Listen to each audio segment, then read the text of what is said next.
Chapter 135. When Yin went back, Xiao Ju hadn't come back yet. She said to Cui Jiao and Hong Qiao, "I was really willful today. I'm afraid that my husband will blame me for running around without guards when he comes back. So, don't mention to him that the three of us went out today." Cui Jiao and Hong Qiao nodded. "You can leave." She fell on the bed. "I'll rest for a while." The two maids left the inner room. Yin lay on the bed with a lot on her mind. Lu Buwang might be in Jiang City, but how could she find him? If she had known this would happen, she would have agreed on a specific location with Lu Buwang when they parted. A tea house where she didn't even know his name was a bit careless. But even if she found Lu Buwang, what should she say? Ian was no longer the same as before. Even she herself felt that it was ridiculous to talk about reincarnating in someone else's body. However, she still wanted to see Lu Buwang. After all, in her previous life, Lu Buwang was one of the few people who had given her real warmth. He was both a teacher and friend. The reason why General Fei Hong could become General Fei Hong was because of Lu Buwang's skills. Thinking of General Fei Hong, she couldn't help but think of Ru Fei. She wondered how Ru Fei was now and whether her former subordinates had found something wrong. Su Zhiheng. Yin and Su Zhiheng should have been married. She was the legitimate miss of the He family, the real daughter of a noble family. Yin felt inexplicably irritable. She hugged the quilt and rolled to the back of the room against the wall. Her face was facing the wall, and she was unhappy. Someone's voice sounded behind her. "Why are you reflecting on your mistakes?" Yin turned around. "Young master." She sat up with a grunt. "You're back." Xiao Ju glanced at her, took off her coat, and said, "Are you bored out of your mind?" "It's really boring here." She sat on the bed, looked up at Xiao Ju, and asked, "How was it? Did you find Chai Anshi's whereabouts today?" "No." "Why didn't you find him?" Yin asked curiously. "Is there a mistake in the information?" "He's dead." Yin was stunned. A fire burned them to death. Not even their bones were left. Yin frowned. "That's not right. Why did he die at this time?" "And he was burned to death without leaving any trace." "Is this a lie?" Xiao Ju smiled and said, "You're very experienced in liars." Yin sat cross-legged and analyzed for him. "I'm just being observant. Could it be that this person had received some kind of news in advance? But young master, you've always been secretive. No one should know that we're here in Jiang. Moreover, Jiang is easy to leave but hard to enter. If he really wants to hide from someone, Jiang is the best choice. I don't think he wants to leave." Xiao Ju took a sip of the tea on the table and said lazily, "Continue." Yin said, "Then he must be hiding and waiting for the right time to do something big. The best time to fish in troubled waters is when the waters are the most murky. When the waters in Jiang are the most murky, isn't that the Water God Festival? These days, everyone is saying that the Water God Festival is the biggest festival in Jiang. With such a grand occasion, it'll be the right time, place, and people to cause trouble." Xiao Ju laughed. Her tone was not praising, but it was not harsh either. "Lady, he is really smart." "Not really." Ian modestly waved his hand. "Compared to young master, I'm still a far cry." Xiao Ju glanced at her. She did not know why, but her gloomy mood was lifted. She shook her head and sneered flattery. "It's only right for a concubine to flatter my husband." Ian deliberately disgusted her. This person would get used to it after being disgusted a few more times. Xiao Ju looked at her with a faint smile. "Before you talk about a concubine, please take a look at your sitting posture. Even your husband can't compare to your sitting posture." Ian lowered her head and retracted her crossed legs. She coughed twice. I forgot. I think you're confused." He sneered. "Are you a man or a woman?" "It's not like I don't want to be a woman." Ian muttered. "But someone has to treat me as a woman first." Xiao Ju was startled and raised his eyes to look at her. After the young girl finished speaking, she hugged the quilt and rolled to the corner of the couch. She was so happy that she didn't seem to realize that there was a trace of disappointment in her words. But someone caught it. The fourth day of the middle of spring was the middle of the equinox. The moon lingered in the green field, and the sky was clear with intermittent clouds. On the day of the spring equinox, the entire city of Jiang celebrated the Water God Festival. Early in the morning, Yin lay on the bed. As soon as she woke up, she felt a slight pain in her abdomen. She reached out to touch it and was shocked. She hurriedly got up. Without greeting Xiao Ju, she secretly took out a menstrual pad from her bag and walked to the toilet. These days in Jiang City, things happen one after another. She had almost forgotten about it. Calculating the days, it was about time for her period to come. If one were to talk about her past life and present life, Hien's biggest headache in the military camp would be her period. There were always a few days when it was inconvenient and she had to carefully avoid the eyes of others. In her previous life, it was fine. Probably because she had a strong body, she did not feel any discomfort. But now, Lady He was pampered and spoiled. Her period was also a bit painful. In the military camp, she could only grit her teeth and endure it. Now that she had not trained for a long time, her body was tired and she immediately felt uncomfortable. Hien put on a menstrual pad and came out of the toilet. She could not help but sigh in her heart. Of all times, she had to come today during the Water God Festival. Wasn't she just causing trouble? She slowly returned to the room. Chui Jiao came over with a bowl of iced cheese and fresh goat's milk. The Chui family's food was really delicious. Hien really liked these snacks. Today, however, she rubbed her stomach and shook her head. "I'm not eating." Xiaoju looked at her in surprise. Hien sighed and went to the inner room to pour herself some tea. Xiaoju stared at her back and was puzzled. She asked Hong Xiao what's wrong with her. Hong Xiao shook her head. "I don't know. Madam has been like this since she came back from the toilet." "You don't even know?" Lin Shuanghe walked in from outside. When he heard this, he leaned close to Xiaoju and whispered, "Her period is here. You have to take care of this girl during her period. Don't let her tire herself out. Don't move heavy objects and don't eat cold food. She's in a bad mood and might throw a tantrum at you." As soon as he finished speaking, Hien shouted from the room, "Chui Jiao, forget it. You should bring that bowl of goat's milk over. I thought about it and still want to eat it." "Xiaoju," he said to Chui Jiao, "take it out. Don't give it to her." Chui Jiao was in a difficult position. Between the kind madam and the cold young master, she chose to listen to the young master. She took the bowl of goat's milk out. Hien sat on the couch for a while, but did not see any movement. When he walked out, he saw Xiaoju and Lin Shuanghe. There were no more snacks on the table. He asked, "Where did Chui Jiao go?" "When we leave the Fu, you should quickly dress up." Xiaoju said, "Don't wait too long." Hien asked, "Now?" "Yes." Lin Shuanghe answered with a smile. Official Chui and the others are already in the main hall. Hien did not dare to delay any longer. The Water God Festival was a traditional festival in Jiang. Every year during the spring equinox, there would be various kinds of activities on the canal in the city center. The men were fine, but the women had to comb their hair in the style of Jiang. Hong Xiao lived near Jiang, so she was very good at combing hair. In just a moment, she had braided Hien's hair into a Jiang girl's braid. A thin braid circled around her forehead, and the braid was braided into the back of her hair. It was very delicate, and only a rose hairpin was inserted into her right temple.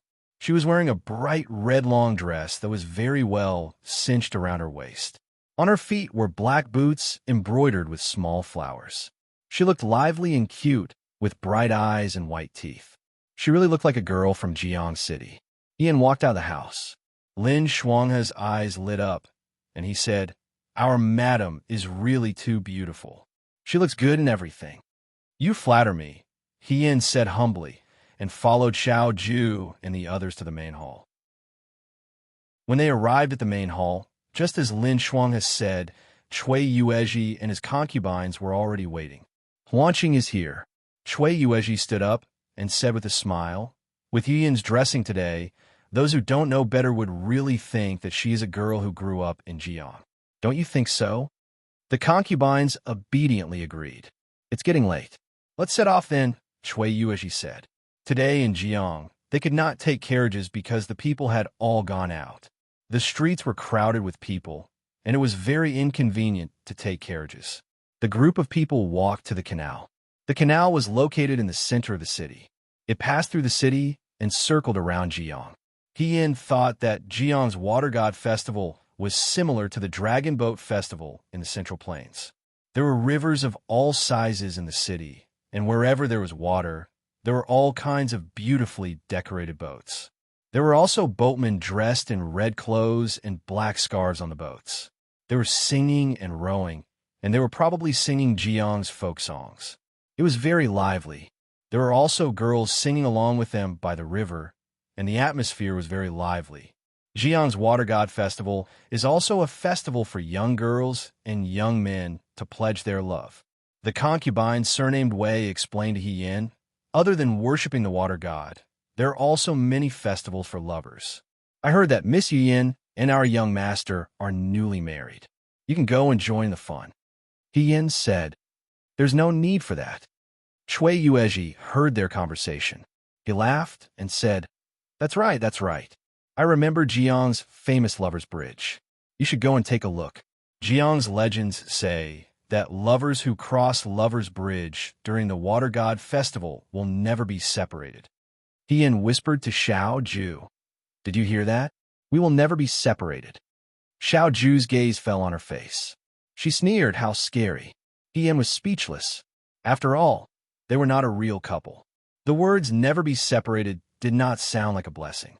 Instead, it sounded more like a curse. Unfortunately, Cui Yuezhi seemed to have an endless amount of concern for his nephew's family matters. He walked to a place not far from the canal and said, look, this is Lover's Bridge. Ian looked in the direction he was pointing.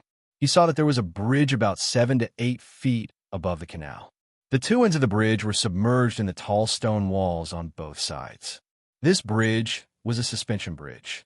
It swayed and was very narrow. It could barely allow 1.5 people to cross. If there were 2 people, they would have to be very close to each other. The bridge was made of wooden planks. However, the gaps between the planks were very large. If one was not careful, they would fall.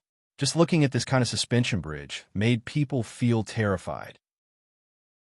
If one walked on it, they would see the torrential river. Moreover, it was high up. A timid person would probably be scared to the point of peeing their pants.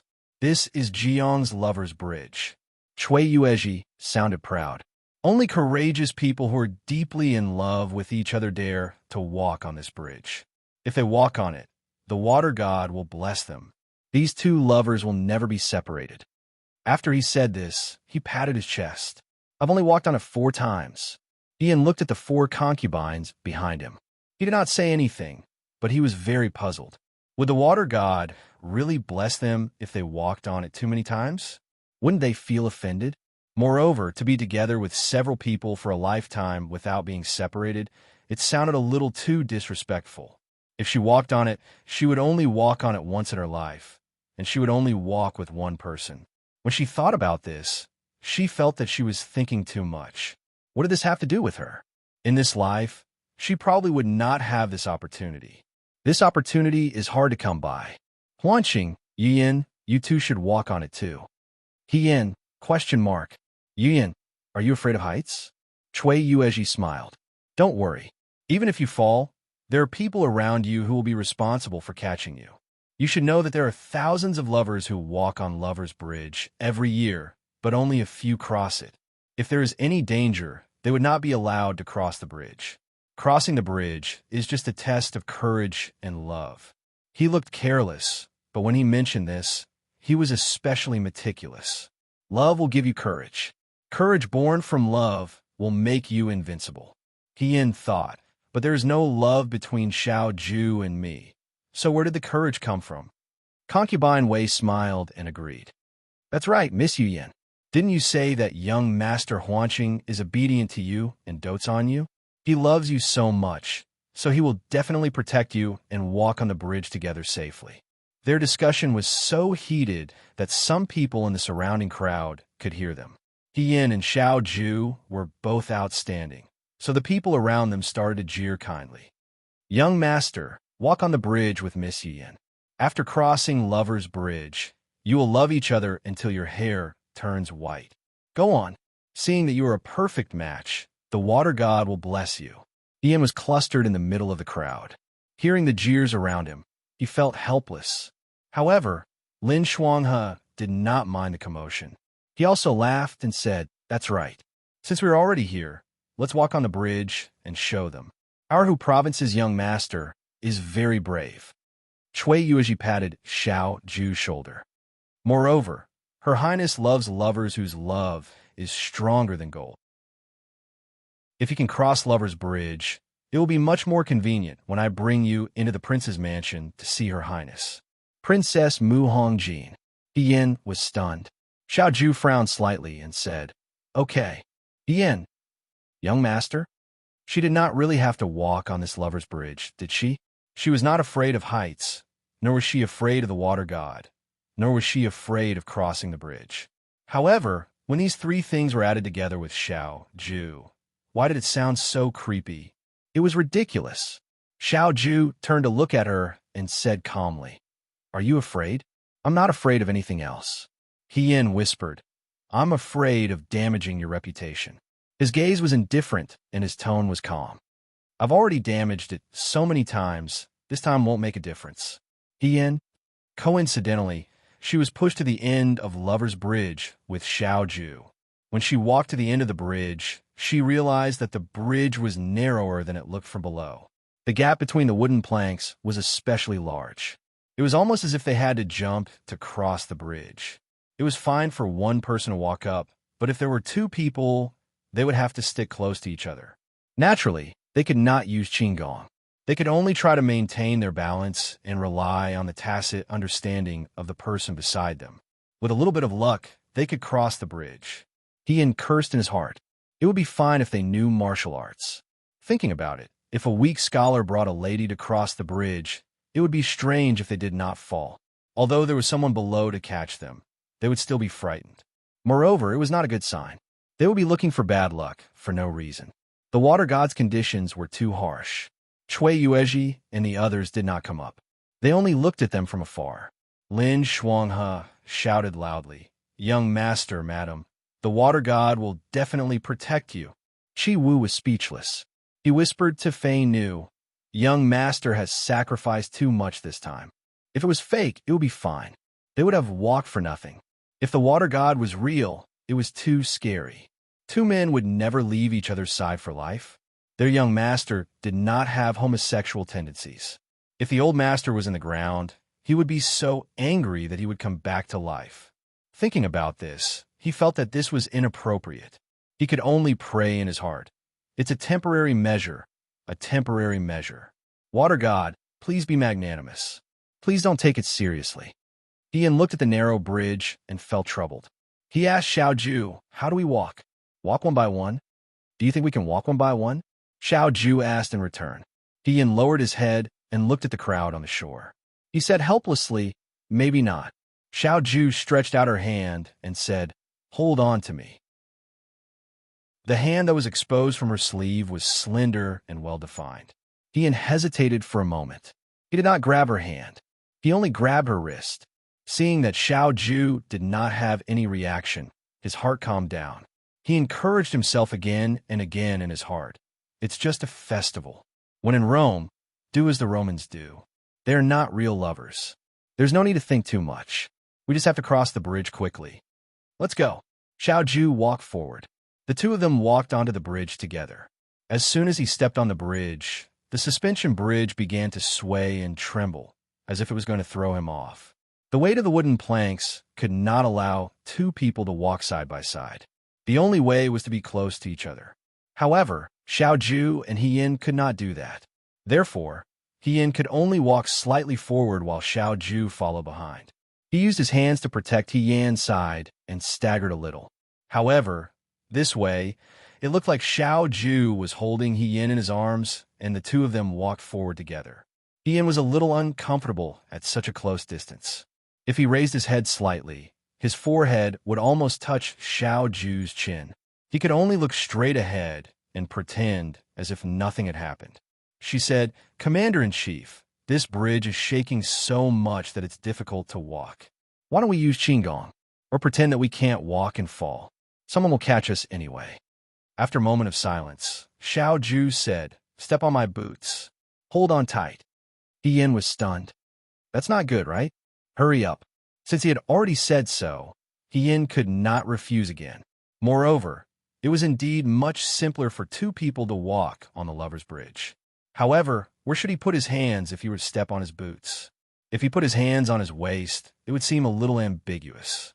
However, if he grabbed his wrist like he did just now, it would be too unstable.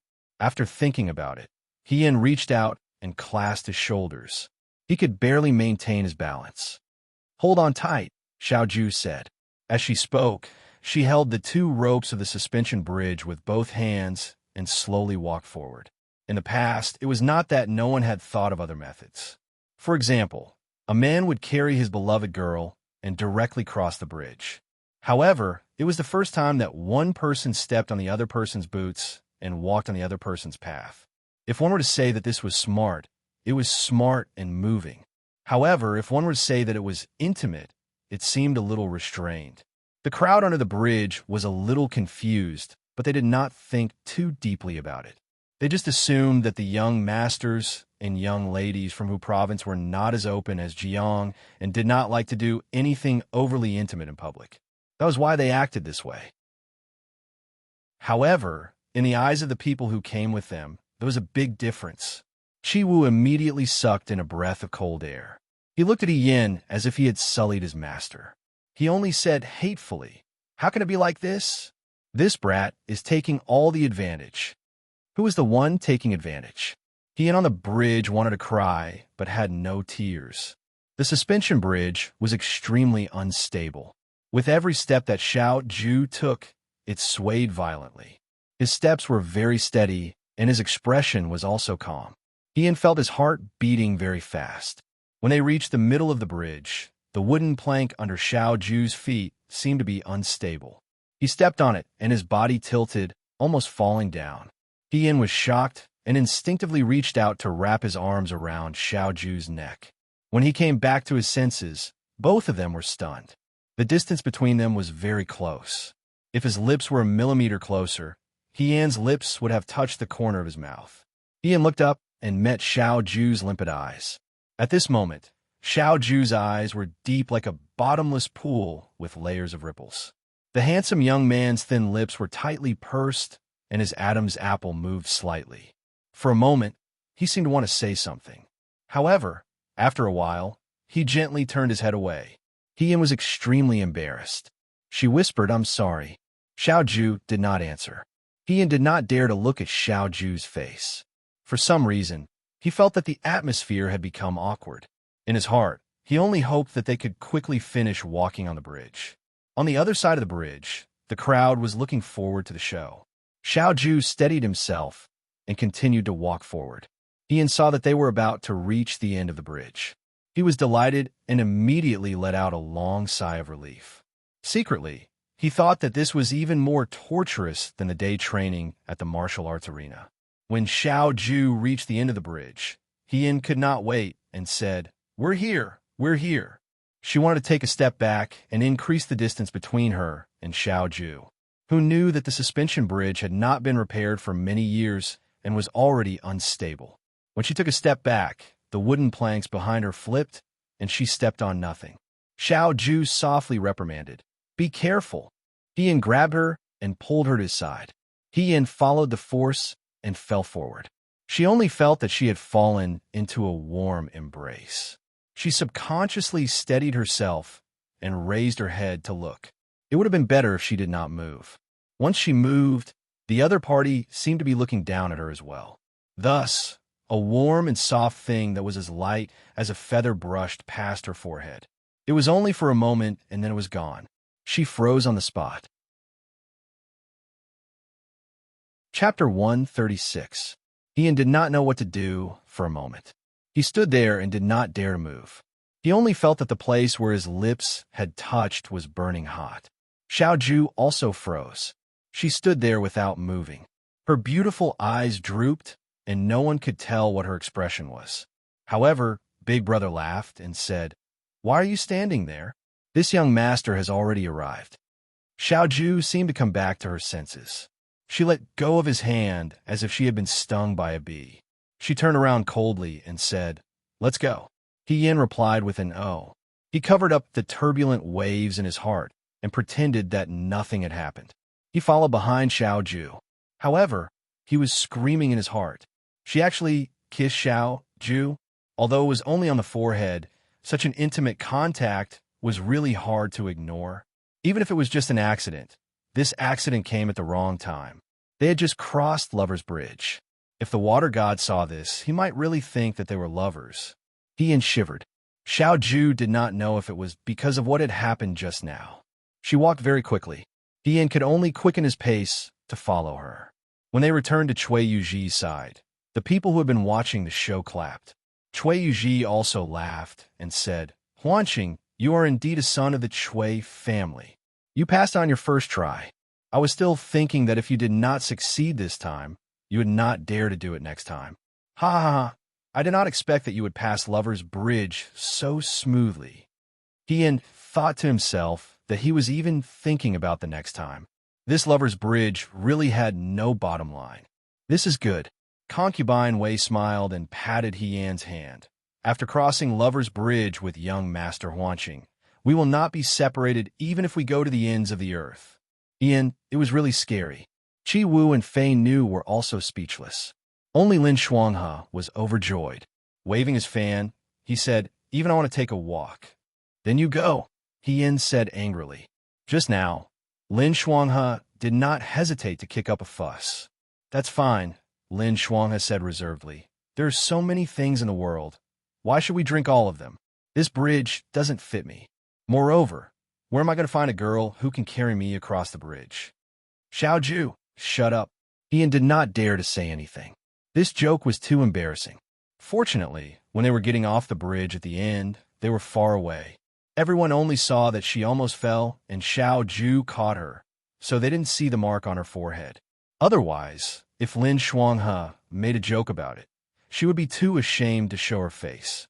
Since we've finished crossing Lover's Bridge, let's take a look at the other activities of the Water God Festival. Cui Yuji smiled. Look, this is the market square on the water.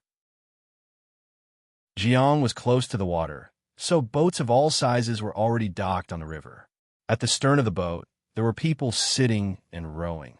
At the bow of the boat, there were all kinds of snacks, fruits, or jewelry. If someone on the shore took a fancy to something, they would wave their hand and the boat would stop by the shore, allowing the guests to carefully choose. If a tourist on the boat took a fancy to something, both boats would stop in the middle and the hawkers on the boat would let them choose. Ian saw a small boat selling horseshoe-shaped pastries wrapped in large green leaves. The pastries were embedded with Chinese yams and red dates, and sprinkled with a thin layer of honey. They looked very tempting. Cui Yuji saw that she liked them, so he asked his servant to stop the boat on the shore and buy a few packets. Ian took the packet, thanked him, and took a bite. Immediately, she felt the fragrance in her mouth and cheeks. It was so sweet that it made her salivate. She sighed inwardly. Compared to these pastries, the cakes that she and he Yinshang sold in Shuajing were very ordinary. She ate seriously. Her mouth was puffed up like a squirrel. Xiao Ju couldn't stand it anymore and said, There's pastry crumbs on your mouth. What? Ian didn't hear clearly. The next moment, Xiao Ju angrily threw a handkerchief at her face. Wipe it clean.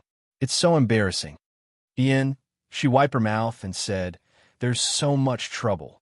As she said that, she heard a burst of exclamations from the other side. She turned around and saw a horse racing field. There were many people surrounding it. She didn't know what they were doing. She pointed to the other side and asked, What's that over there? That. Cui Yuji looked in the direction she pointed and said, This is called Snatch the Wind. What's Snatch the Wind? Look, there are many horses in the horse racing field. Cui Yuji smiled and said, The horse track is a circle. In the middle is a high platform. There's a flag on the high platform. You have to ride a horse. When you pass by the high platform, you have to jump up and snatch the flag. After you get the flag, you have to jump down from the high platform. It's best if you land on the horse's back. If you can get the flag in the specified time, you have to successfully snatch the wind. If you can successfully snatch the wind, you will get a good prize. Next to it is a copper kettle.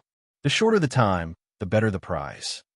Ian listened and said softly, Isn't this a battle for the flag? Lin Shuanghe waved his fan and asked with a smile, It sounds interesting, but what kind of prizes are there? There are all kinds of prizes. If a man wants something for himself, it's mostly weapons. Sometimes, there's also silver. If a man wants something for a woman, it's mostly jewelry, or cloth. As Chui Yuji spoke, he led a few people to the horse racing field. The horse racing field in Jiang was not big. It was not as big as the training field at the foot of Mount Baiwei in Liangzhou. However, there were already many people surrounding it. In front of them, a few men dressed in martial arts clothes were riding past them. The horses stirred up a gust of wind. When they passed by the high platform, a few people jumped up and competed to be the first to reach the top of the flagpole. The flagpole was very high. There was no place to land, so they had to rely on their martial arts to get up. One of them reached the top of the flagpole and fell down before he could even grab the flag. He fell into the sand pit below the stage. The other person, on the other hand, barely managed to pull the flag with his hand before falling down. He didn't get to ride a horse and only received a string of copper coins as a prize. On the other side, there was a table with all kinds of prizes for snatching the wind. There was a dazzling lineup of everything. At a glance, Hien saw that there was a whip at the very top. The whip was very long and looked very tough. It was oily purple and looked very useful. Hien was afraid that his identity would be exposed, so he could not use his sword. Most of the time, he used a whip. However, the whips in the training field were not considered treasures. This whip looked much better than the ones he used before. Hien was instantly tempted. She asked the owner of the horse racing field, "Excuse me, what's the prize for this whip?" The owner of the horse racing field laughed and said, "Miss, you have good taste. This is our biggest prize for snatching the wind this time. The purple jade whip is in the copper pot's hourglass. If you can grab the flag in the shortest time, you'll get this whip." Today, many young men came for this whip. However, no one has taken it yet. "I think it will be difficult today." When she asked, everyone looked at her. Chui Yueji smiled and said, "Yu Yin, do you like this whip?" "I think it looks very special," Hien said modestly. "Why don't you let Huanqing compete for it for you?" Chui Yueji smiled and said, "I have seen Huanqing's foundation. He should have practiced martial arts before. He should not be afraid to go up." After all, Chui Yueji was also a martial artist. He could see the other party's skills clearly. Hien looked at Xiao Ju. Xiao Ju said coldly, "Don't even think about it.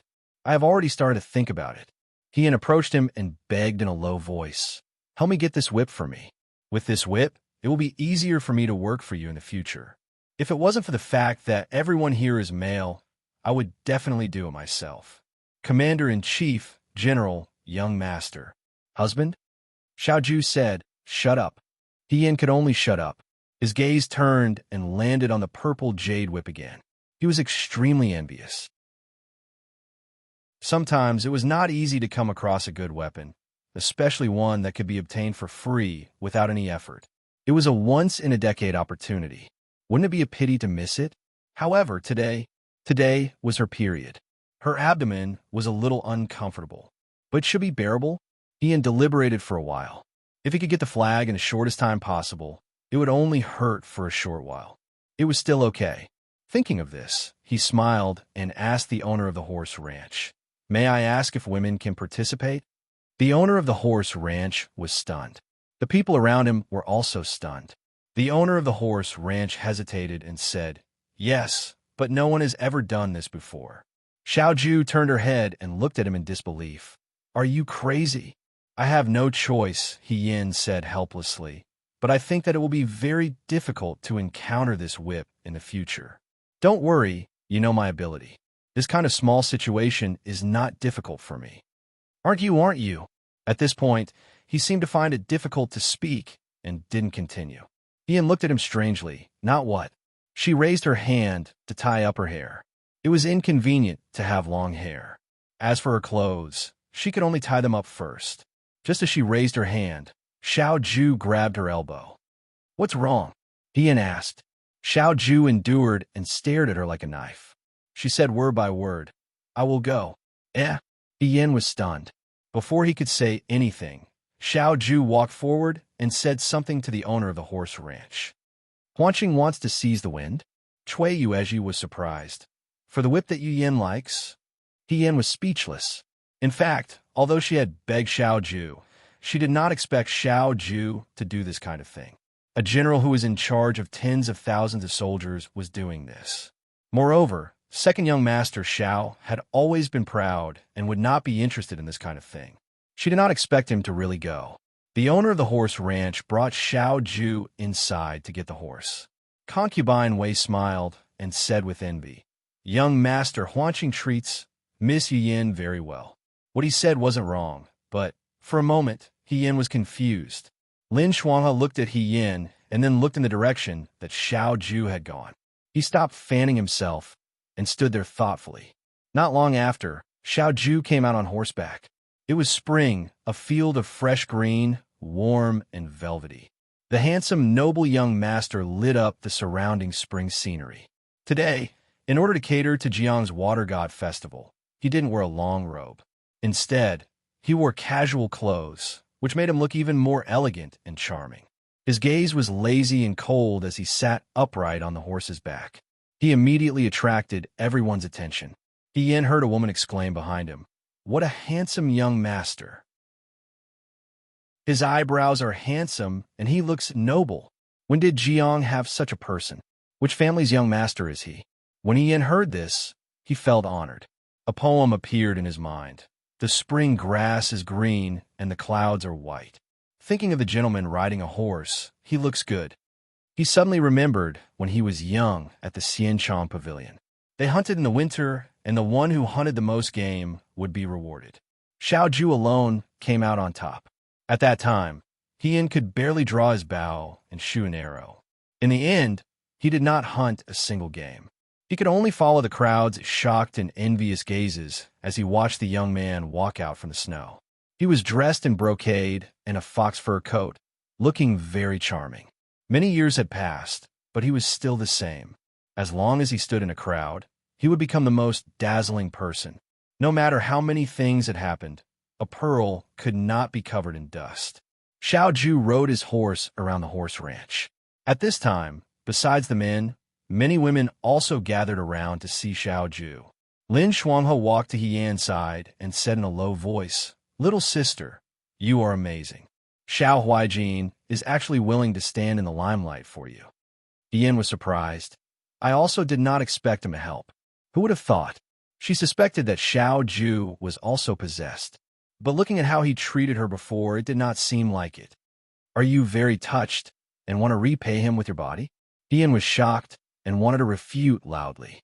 Suddenly, he remembered that Shui Yu and the others were still around. He could not be presumptuous. He replied in a low voice, "No, I don't like the martial governor." "If you don't like him, then why are you so nervous?" Lin Shuanghe said mischievously, "Brother, your ears are red." Yin quickly covered his ears with both hands. "It's not like that. Don't talk nonsense." At this time, they suddenly heard a burst of exclamations from the crowd. The two of them looked in the direction of the sound and saw that Xiao Ju had already galloped to the foot of the high platform. He did not stop and directly flew up. The slippery long pole was as if he was walking on flat ground. Although the people around them were relaxed, it was not easy to go up. They had never seen such a scene, and such an easy person. He was extremely fast, like lightning, and in the blink of an eye, he was already at the top of the pole. He then stepped on the end of the pole and casually pulled down the red flag. The wind blew and the flag flew in his hand. For a moment, the young man's face overlapped with that of the bright and beautiful youth in the spring. His eyes were unfocused, and he slightly raised his eyebrows. He looked at the people below the platform, or perhaps he was just looking at Yin. He smiled and said, "I got it." Yin looked at him in a daze. For a moment, she could hear the sound of her own heartbeat. It was so loud that it was difficult to ignore. In her mind, she suddenly remembered the lessons she had listened to when she was young in the Xianchangwan. It was written in the record of the passing of the lamp. The sixth ancestor, Huineng, lived in the Dharma temple for the first time. There were two monks arguing. One cloud, "Move the wind," the other cloud, "Move the flag." The sixth ancestor said, "The wind does not move the flag, but it moves the heart and ears." She originally felt that these words were cryptic and difficult to understand. She did not understand what it was saying. Now, there was no explanation, no reasoning. She only needed to look at it. Just one look. In this situation, she completely understood. It was not the wind, it was not the flag, it was the heart. Chapter 137. A youth in a dark green riding outfit dismounted after receiving the flag and landed on the ground. His success was astonishing. The owner of the horse ranch wasn't a stingy person. He handed the purple jade whip to Xiao Ju and praised, "Young master has great skills. In recent years, you're the fastest person to receive a flag." Cui Yuji couldn't help but clap. "Huanqing, before you arrived, I heard that your adoptive father had found a martial arts master for you. Now, it seems that martial arts master has put in a lot of effort into teaching you. Even in Jiang City, it's rare to see someone with such skill." Xiao Ju nodded with a smile. Uncle is too kind. He and thought that Cui Yuji still didn't know that Xiao Ju was still holding back. If he would really fight openly, it would probably shock everyone and expose his identity. Just as she was thinking, Xiao Ju walked over and threw the purple jade whip into her arms.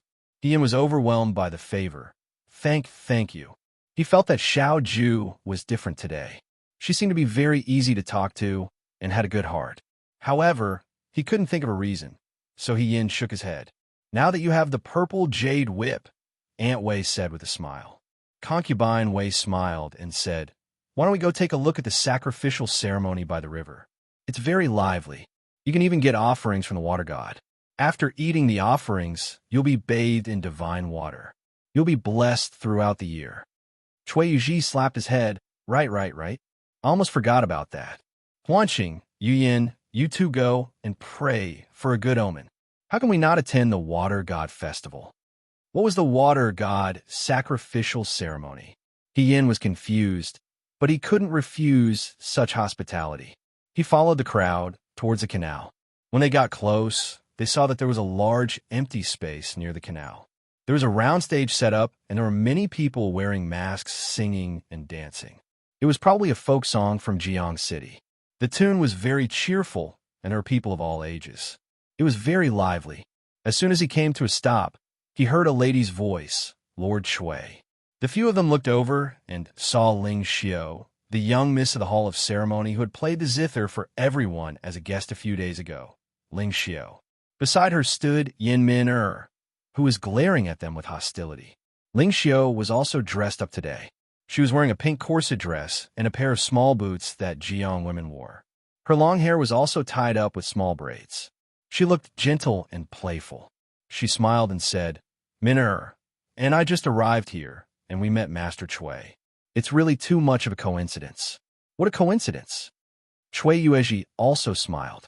"Xiao Min where are your parents?" "Father and mother are on the boat. Min and I brought the servants and guards here to take a walk. We wanted to see the sacrificial ceremony and take some offerings back." His gaze fell on Xiao Ju. Xiao Ju was only looking in the direction of the stage and did not even look at him. Ling Xiao's heart sank. Actually, she and Yin Min did not see Xiao Ju here. They had already seen him when they were fighting for the wind at the horse field. The young man was as handsome as the moon and was stunning beyond compare. The way he held the flag and smiled was immediately imprinted in people's hearts. It was hard to forget even if one wanted to. However, such a man was in the limelight in front of everyone just to win a whip for that woman. Ling Xiao was extremely jealous. She was born with good looks, talent, and knowledge. She was also of noble birth. There were many talented young men in Jiang City who admired her, but she looked down on none of them. However, one day, such a person came and surpassed everyone in the city. It was a pity that he was a married man, and he was so good to his wife, who looked ordinary and mediocre. If at first, Ling Xiao was only angry at Xiao Ju for ignoring her, after a few times she even hated Yin. If there was no Wen Yin, if she had met Xiao Huanqing first, this would not have happened. What was so good about that woman? Xiao Huanqing must have been blinded by lard to mistake a fish eye for a pearl. Yin was looking at the people dancing and singing on the stage with great interest. He asked Concubine Wei, "Why are they all wearing masks?" A mask represents a person's identity. These are all legends related to the water god. Dancing and singing during the ceremony is actually to convey the legend of the water god. Concubine Wei smiled and said, "If Miss Yin likes, you can also dance with us on the stage and play one of the roles." When the ceremony is about to end, the elders will use a willow branch to dip the water of fortune and sprinkle it on everyone. After bathing in the water of fortune, there will be joy in the extreme. Yin had never heard of such folklore. He said, "It's quite interesting." Ling Xiu went forward and smiled. "Does Madame Xiao also want to go on stage?" Yin waved his hand. "I'm just saying, Minner, and I also want to go on stage and dance. If Madame is willing, it will be very lively." She stared at Yin with a gentle and considerate smile. But for some reason, Yin instinctively resisted. She was actually not very proficient in the relationship between women and could even be considered careless. But she could still distinguish between ordinary hostility and friendliness. Why did Ling Xiu have an unconcealable hostility towards her? Yin thought about it and could not think of any way to offend this lady. "Both of you are about the same age." Cui Yuji smiled and said, "You Yin should go up together. Our Jiang's water god ceremony is very simple and not difficult. If there is anything you don't understand, Xiu and Min can teach you." Cui Yuji had already said it. If Yin continued to refuse, it would seem like he did not respect Jiang's folklore. He said, "All right then, but I don't know how to dance. Don't laugh at me." "I won't," Ling Xiu said sweetly. "We will teach you." Then, she pulled Yin Min towards the stage. "Let's go get the masks first." Yin braced herself and sighed. Forget it.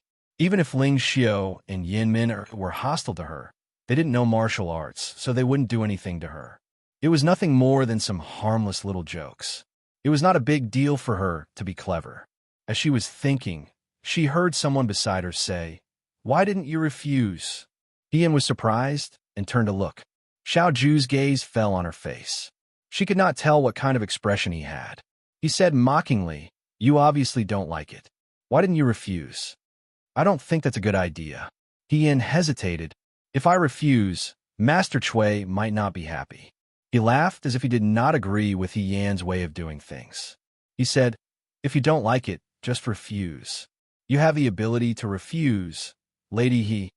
He reminded her, "You can't make everyone happy." That was true, but it seemed to have become a habit for her to try her best to make everyone happy and achieve perfection. On the other hand, Yamin pulled Ling Xiu aside and whispered, "What do you mean by this? Who wants to dance with her? I can't wait to annoy her." "I'm not going." "Wait." Ling Xiu grabbed her. "Let me finish. What are you talking about? I've heard about what happened at the Xiu Luo workshop." Yin Min, Er's face immediately turned red when she heard this. She choked for a moment and said, "How did you know? Who doesn't know about this now? The news has already spread." Ling Xiu looked at her with a smile. "Don't be angry. Of course, I'm on your side. Besides, I don't like when you Yin. If that's the case, how can I let her have it easy? What do you want to do?" Yin Min said angrily. "Isn't this a dance? I don't want her to be in the limelight. I want her to make a fool of herself." Ling Xiu smiled and pointed at the masks at the side. "Let her suffer. The girls of Jiang are not so easy to bully. I've never seen Madame dance." Lin Shuanghe waved his fan and said meaningfully, "I'm really looking forward to having such an opportunity to broaden my horizons today." Yin thought to himself, she doesn't know how to dance. At most, she can dance with a sword. However, she's a foreigner. Even if she dances at the ceremony, others will only treat her too harshly. I just hope that she doesn't make a big mistake. I'm just here for the fun. While he was thinking, Ling Xiu and Yin Min came over. Yin Min was holding a few masks in her hand, while Ling Xiu was holding a wooden box. When she walked in front of Yin, Ling Xiu looked troubled and said, "I just want to ask Seely." Many people came to the ceremony today, and there are only a few masks left. I don't know how to distribute them. Why don't we draw lots to decide? Aren't they just masks? Yin didn't care too much and asked, "What's the difference?" Different masks represent different characters. In the legend of Jiang's water god, there are also some villains and clowns. Ling Xiu paused and smiled. However, the possibility of Madame picking the clown character is not high. It shouldn't be. He Yin nodded and said modestly, "You guys pick first." "Madam, you're not from Jiang. You should pick first," Ling Xiu said with a smile. There was no point in rejecting this kind of thing. He Yin said, "Okay." As he spoke, he reached into the wooden box that Ling Xiu was holding and pulled out a folded piece of paper. She opened the paper and saw the words Li Lai written on it. "Li Lai, what does it mean?" she asked hesitantly. Chui Yu was stunned. Concubine Wei was also a little surprised. However, Ling Xiu covered her mouth and exclaimed, "It's actually Li Lai. Madam, today it's really unfortunate." "Is that bad?" He Yin was puzzled. "Just as I said, in the legend of Jiang's water god, there are many villains and clowns. Li Lai is one of them. This is a liar who is full of lies. He committed all kinds of evil by the water of the mortal world and cheated many people of their wealth. He didn't even let the elderly and children go. He did the most shameless things in the world. The deities in the heavens couldn't stand it anymore and sent a subordinate of the water god, a fairy, to subdue him. This liar can be full of lies in front of others, but in front of the deities, he can only speak the truth in his heart. He said all 10 of his secrets, and in the end, he was locked in the underwater prison by the deities. He can't go ashore for the rest of his life." Ian listened and unconsciously put himself in the shoes of the deities. When he heard that he can't go ashore for the rest of his life, he couldn't help but say, "How tragic." "It's quite tragic." Yin Min put on a fake smile and said, "However, since you have already drawn the lot, you can only act as Li Lai.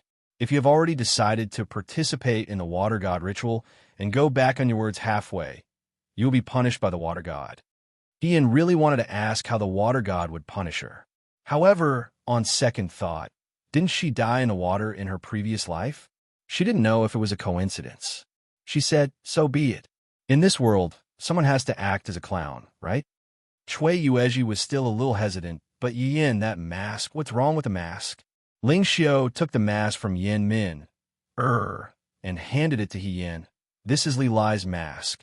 He Yin saw the mask and understood why Chui Yuezhi had such an expression just now. Li Li's mask looked like a leopard cat, and it was an extremely ugly leopard cat. It was drawn with a fierce look, but in the middle of the eyes and nose, there was a large white area painted. It looked both treacherous and ugly. Girls would definitely not want to wear such a thing on their face. Moreover, this mask was very heavy. When she wore it on her head, it would make her head bigger for no reason. He Yin weighed it in his hand. "It's all right." She had never cared much about things like appearance. Concubine Wei's expression was not very good. After interacting with He Yin for the past few days, she only felt that He Yin's temperament was gentle and cheerful. Others might not understand, but she grew up in the inner residence.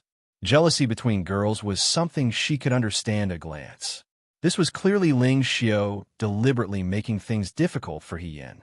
Thinking about it, to act as a clown in front of her sweetheart and perform all kinds of funny and ridiculous actions, not to mention what others would think, just the girl herself would feel ashamed and unable to show her face. Which girl in this world didn't want to be as beautiful as she sure Jiao Chan in the eyes of her lover? Concubine Wei said, "How can you let Miss Yin act as a clown? Can't you tell Li? It's fine." He Yin smiled. "When it comes to the sacrificial ceremony, it will work if one is sincere. There is no need to fuss over the details." Chui Yuji did not sense that the atmosphere was not right. Hearing He Yin's words, he smiled and said, "Good. Yu Yin is really straightforward." On the other side, Lin Shuanghe and Xiao Ju frowned at the same time. Lin Shuanghe covered his face with a fan and said to Xiao Ju in a low voice, "The blue beauty culprit, it was you who caused the trouble and caused my sister he to suffer." Xiao Ju's expression was slightly cold. She glanced at him and was silent for a moment. Suddenly, she said, "You just said that Li Li's secret is to be told to the immortal." Ling Xiu saw that Xiao Ju took the initiative to talk to her and was delighted. She smiled and said yes. After a while, Madam will be on the stage and will have to tell the immortals 10 secrets. Ling Xiu paused, then smiled and continued. "And these 10 secrets must all be true. Legend has it that Li Li, who is full of lies, is bound by the immortal's magic and can only tell the truth. When the time comes, Madam will also have to tell the full 10 secrets. Ian was speechless. He suspected that this immortal was actually a lunatic who liked to pry into other people's secrets. Immortals also have roles to play. Xiao Zhu's gaze lightly swept past Ling Xiao. In that case, I will do it. Ling Xiao was stunned. Ian was also stunned. You don't understand? The man's gaze was as sharp as lightning. Although his tone was calm, his expression was cold. I want to act, as the listener. Ian almost choked on his own saliva. Xiao Zhu's words meant that she wanted to dance with him on the stage. Was Xiao Zhu crazy, or was the world crazy? Ian could not understand. No one in Shuo City would believe that second young master Xiao would do such a thing. Qi Wu and Fei Nu also could not believe their eyes. They suspected that there was something wrong with their ears and that they had misheard. Ling Xiao did not expect Xiao Zhu to take the initiative to bring up this matter. For a moment, she did not know what to do. However, the man's gaze was so cold that she was a little scared. She subconsciously asked, "Why?" Because, Xiao Zhu said with a faint smile, "How can my wife's secret be known by others?" With just one sentence, Ling Xiao, who was still a little scared just now, was so angry that her face turned green. Ian, she almost fainted. She felt that Xiao Zhu was not acting like Xiao Zhu today. It was strange. Xiao Zhu did not care about He Yan's expression. She only asked Ling Xiao, "Which mask is it?" Ling Xiao pointed at the one in Yin Min Er's hand. Yin Min was a little scared of Xiao Zhu and immediately handed it over. Ian took a look. This immortal's mask was nothing special. It was just a piece of black iron. Then, a cloud pattern was painted on the forehead. "How do I do it?" he asked. Concubine Wei saw through the trick. She smiled and said, "Actually, there are not so many rules when dancing on the altar. If you're a local, you will naturally understand. However, if you're a foreigner, as long as you are sincere and pray for the water god, no matter how you dance, it is just a formality. The water god is very forgiving. She will not be calculative over small matters." Xiao Zhu said, "Understood." He glanced at He Yan. Seeing that He Yan was still holding the mask, he held her wrist and said, "Come here." After taking 2 steps toward the altar, He Yan looked back. He saw that Ling Xiao and Yin Min were looking at him with hostility. She asked, "What's wrong with you?" "Commander-in-Chief, are you crazy?" "You are the one who is crazy," Xiao Zhu said unhappily. "Why did you agree to her?" "Didn't I say? Since we are already here, I am afraid that Master Cui will be unhappy. Moreover, we are just wearing a mask and dancing. We don't have to use knives and sticks. It is not a big deal to lose a piece of meat." He turned to stare at He Yan and laughed sarcastically. "Why don't I see you being so obedient when you are with me?" He Yan said, "Am I not obedient enough?" Xiao Zhu was too difficult to please. "In the future, if you don't want to do this kind of thing, you can refuse." Xiao Zhu's beautiful eyes narrowed slightly. "Don't let others think that you are compromising. It is so ugly." "I am not compromising. You are." He looked down at He Yan and smiled mockingly. "You like to lie to others. Are you going to lie to yourself too?" He Yan was speechless. She instinctively wanted to refute, but she had a feeling that Xiao Zhu was right. However, there were many times when sacrificing one's feelings and preferences had become a habit. There were more and more important things to consider. No one could tell her that she could refuse, be willful, and be unhappy. So, gradually these things disappeared. Xiao Zhu saw He Yan's listless expression and paused. She knocked her head and said, "Hurry up and put it on." As she spoke, she picked up the mask in her hand and put it on her face. The mask was made of iron and was very smooth, but it was still very heavy. Xiao Zhu put the mask on her face with one hand and put the other hand behind her head to pull the trigger. She couldn't get it right for a moment. Seeing this, He Yan put the lyre in his hand aside and said, "Let me help you." She walked behind Xiao Zhu and said to Xiao Zhu, "Put the mask in the right position. I will help you from behind." Xiao Zhu was tall, so she could only stand on her tiptoes to pull the trigger. As she did so, she said, "Have you never worn a mask before? Why can't you do something so simple?" Xiao Zhu sneered. "Have you worn a lot of masks before?" Yin was stunned and laughed. Even if I have never eaten pork, I have seen pigs run. After helping Xiao Ju put the mask on, she put the lyre on her face as well. One of them was wearing a mask, which made her look more mysterious and noble.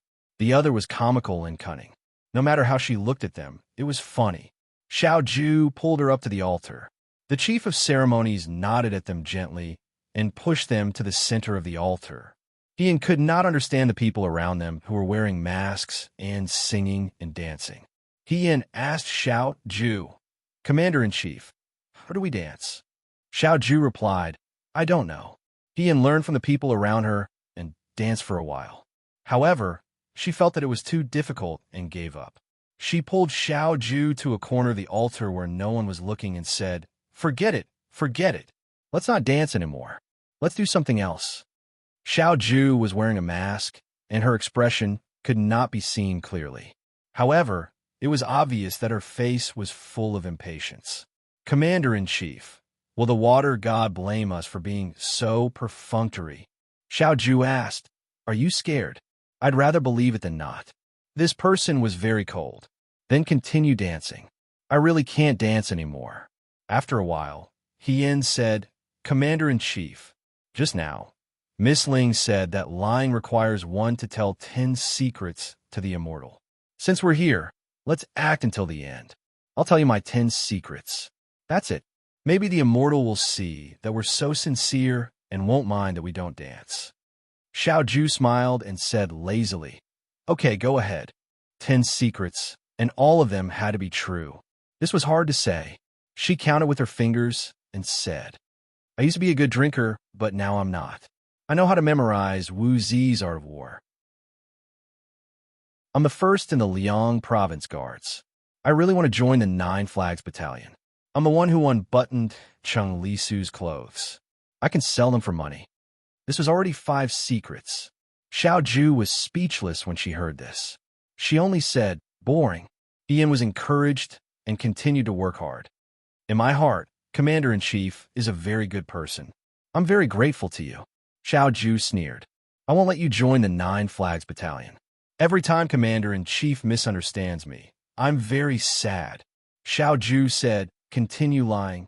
Commander-in-Chief and I were fated in our previous lives." Xiao Ju didn't even bother to look at her. Ian said, "I was a female general in my previous life." This was even more ridiculous. There was only one last secret left. Ian raised his head and looked at the person in front of him. His face was covered by a mask, and he stared straight at her. Only his beautiful jawline was exposed. His lips were thin and beautiful, and they were curved lazily, showing the heartlessness and gentleness of a young man. Her own face was also covered by a mask. Hidden in the dark, it was as if she was in the middle of the night, and it gave her a sense of security. One last secret. He tiptoed and leaned closer to his chin.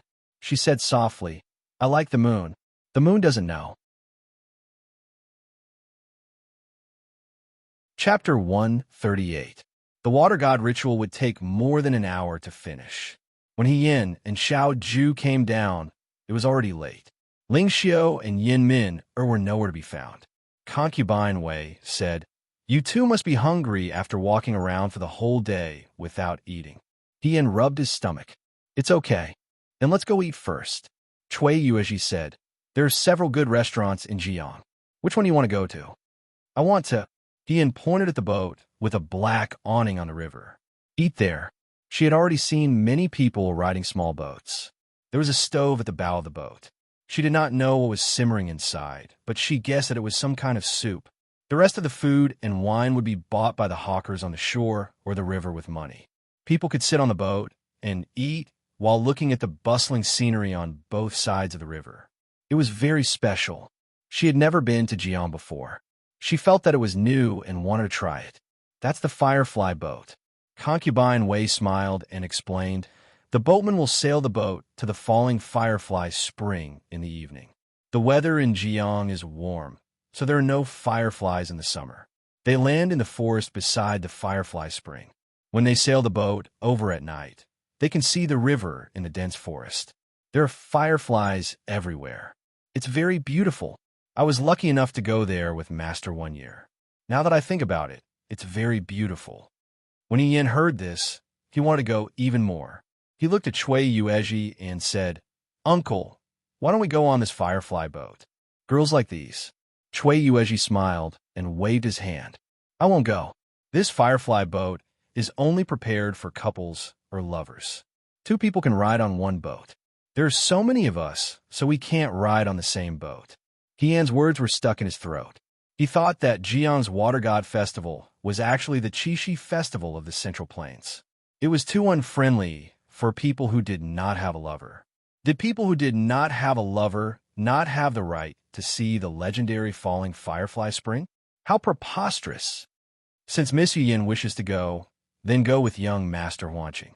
Concubine Wei smiled and said, "There are many other boats around.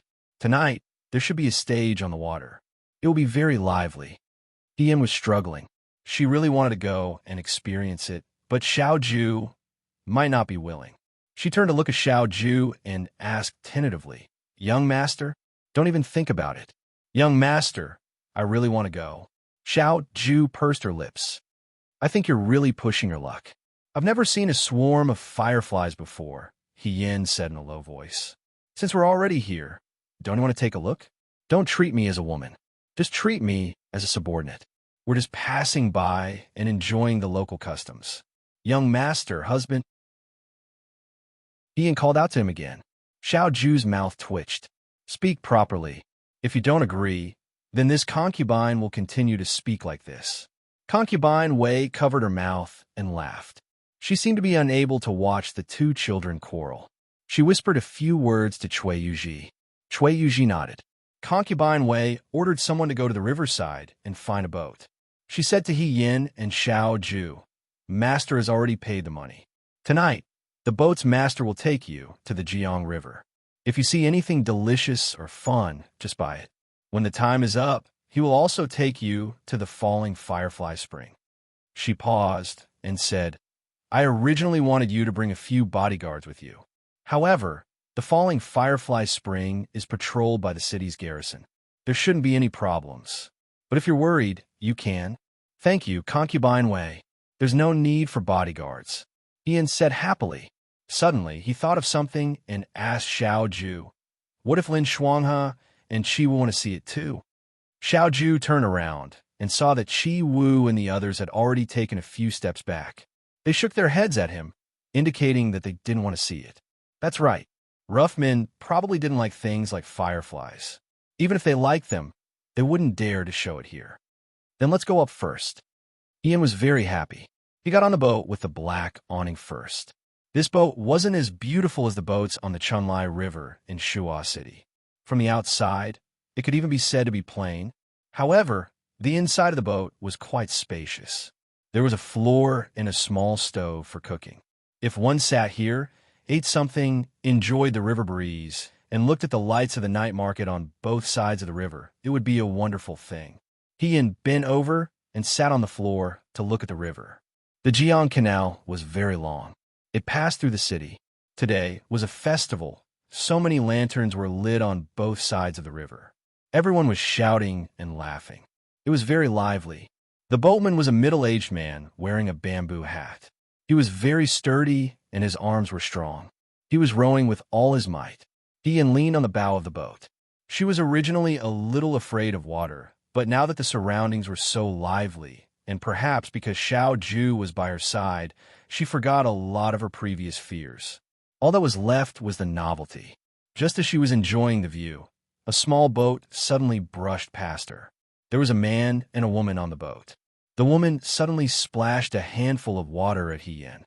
Hien was caught off guard and splashed water all over her face. She was stunned. The boatman laughed. "Miss, you're not from Jiang, right? You don't know the rules of Jiang. This is the canal. If 2 boats meet, there will be a water fight.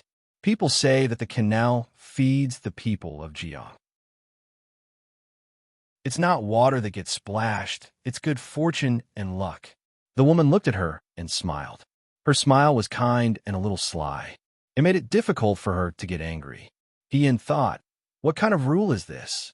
Aren't they afraid that they won't be able to go out if their clothes get wet? Ian's thought was wrong. Everyone who knew that they were going to have a water fight brought a few sets of clothes with them so that it was convenient for them to change. She was the only one who foolishly wore a set of clothes. Chui Yueji had not been on the Firefly boat for a long time, so he had long forgotten about it. That was why he behaved this way. Probably because they saw that Ian was particularly splashy, a few boats came over. Regardless of whether they were men or women, they all bent down and scooped up a handful of water from the canal and threw it at Ian. Ian was confused. She shouted, "Boatman, please move the boat further away." Before she could finish her sentence, a large handful of water was thrown at her face. Ian was shocked. The next moment, someone stood in front of her and pressed her head against his chest to block the incoming water. Xiao Ju looked across and saw that the person who threw water at Hien was a man. He was a man who did not have the slightest sense of pity for the fairer sex. He was giggling foolishly at Hien. The corners of Xiao Ju's lips curled up.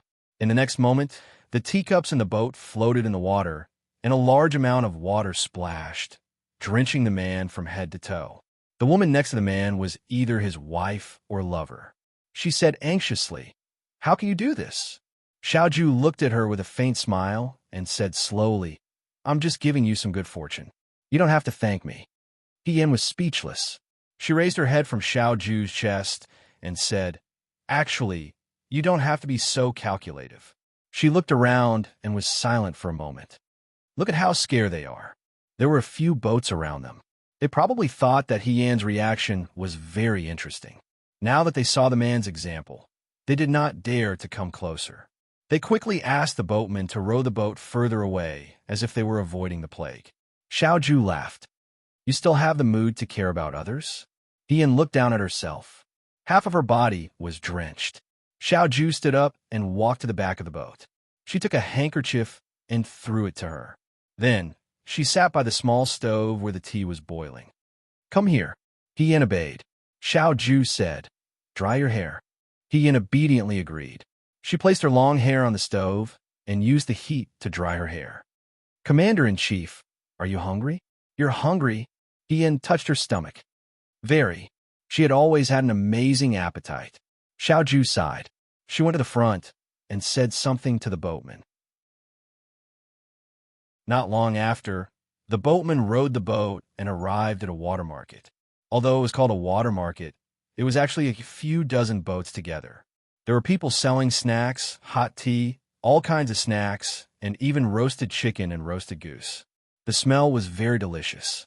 The boat stopped at the water market. Xiao Ju asked Hien to come to the bow of the boat. "Choose what you want." The food on the boat was very different from the food in Shuajing. Hien was greedy for some, but he could not bear to part with the others. He picked a little of everything. Therefore, he carried a big pile of oiled paper bags. Xiao Ju was silent for a moment. Then, she asked, "Are you a rice bucket? If I can't finish it, I can bring it back to Lin Shuanghe and the others." Hien smiled and said, "I've already restrained myself." Xiao Ju was silent for a moment. She also picked a few things and paid. Then, she helped her carry the oiled paper bags onto the boat. Hien was very happy with the food and drinks. She sat on the ground and looked out of the boat. She happily opened the paper bags to eat and drink. She had a good appetite. After being hungry for a day, she did not care about her image. Xiao Ju endured and said, "Pay attention to your manners." Hien did not care. He still did what he wanted. After reminding her twice, Xiao Ju gave up. She placed her hands on the small window of the boat. She suddenly remembered that when she was young, she also took a boat to Jinling with her classmates from the Xianchang school. At that time, there was also Xiao Ju. It was her first time on a boat. She was very seasick. She vomited a few times on the boat. She almost died on the boat.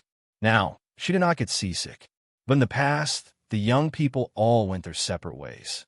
In the end, it was still Xiao Ju who stayed by her side. The world was unpredictable.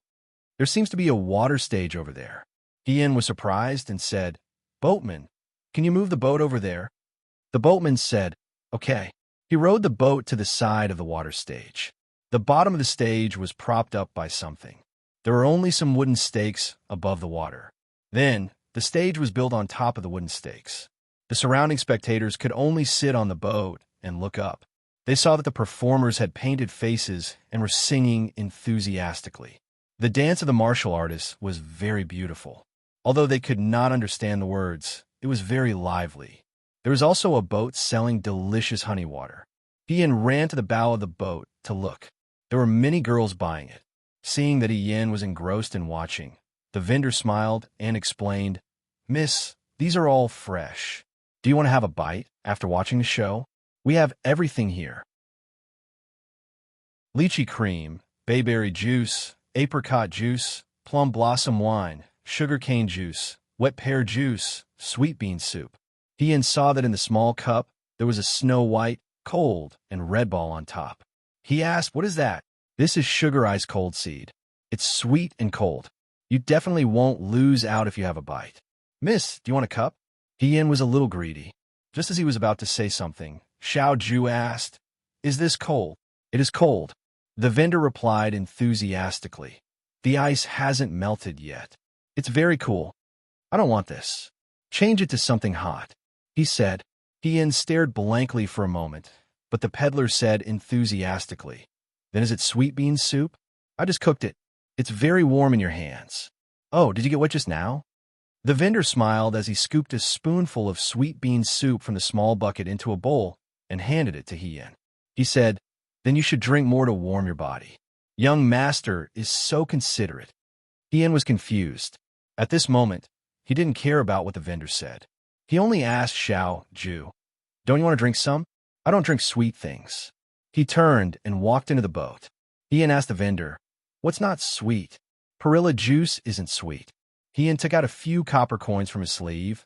"I want another cup of perilla juice." She held the sweet bean soup in one hand and the perilla juice in the other. She followed Xiao Ju into the boat and handed the perilla juice to Xiao Ju. "This isn't sweet. I've already asked. Drink it. It's my treat." Xiao Ju was speechless. I gave you the money. It's the thought that counts. How can you be so calculative?" Ian scooped a spoonful of sweet bean soup for herself. It was sweet and warm. She squinted her eyes. "It's really delicious." Xiao Ju said, "You're so easy to feed." "You don't know," Ian said. "I rarely ate sweet things in the past. But actually, I like sweet things very much." She said, "Jiang is so nice. I want to be a Jiang person too. You can stay here." "How can I do that?" Ian sighed. "There are many other things I need to do." While they were talking, a small boat came from the side. Someone exclaimed in admiration. Ian climbed over to take a look. He saw a craftsman sitting at the bow of the boat. He was kneading dough figures. He was kneading whatever the performers were singing on the stage. The pile of straw was already filled with dough figures. They looked exactly like the young actors in the opera. Their craftsmanship was outstanding. Ian leaned on the bow of the boat and watched the dough change rapidly in the hands of the craftsman. The old man who was kneading the dough figures smiled and asked, "If you like, can you buy one? I can knead a dough figure just like you." "Really?" "Of course." Ian was a little tempted, but she hesitated. "Forget it." Xiao Ju was boiling something on the small stove. When she heard this, she looked up and asked, "Why not?" Ian turned around and whispered, "I'm a woman now. I can buy it. But if I go back to the city guard station, I have to dress up as a man. It's not convenient to bring this dough figure with me. It'll be bad if it's used as evidence. Since I'm going to lose it anyway, why should I have it?" Xiao Ju stared straight at her. Suddenly, his lips curled into a smile as he lightly said, "You're not tall, but you're quite scheming."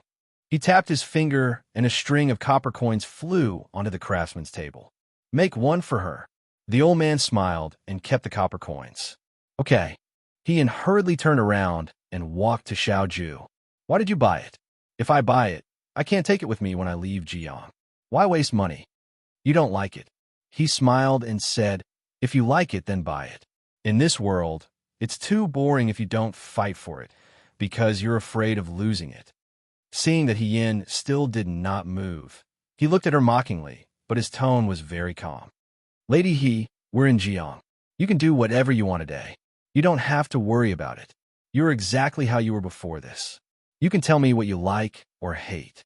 You don't have to wrong yourself, and you don't have to lie to everyone." Ian was speechless. She did not know what to say. After a long while, she said, "Can I really do whatever I want?" Xiao Ju shrugged. "You can do whatever you want." He Yin sat down.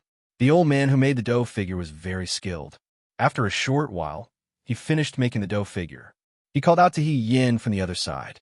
"Lady, your dough figure is ready." He Yin thanked him and took the dough figure from him. The dough figure was made very carefully. Even the lace at the corner of the skirt was exactly the same as the one on her body. It looked very beautiful. She was in a daze. After a long while, she raised the dough figure and asked Xiao Ju, Commander-in-Chief, "Do you think she looks like me?" Xiao Ju replied coldly, "She's much better than you." He Yin was used to being mocked by him.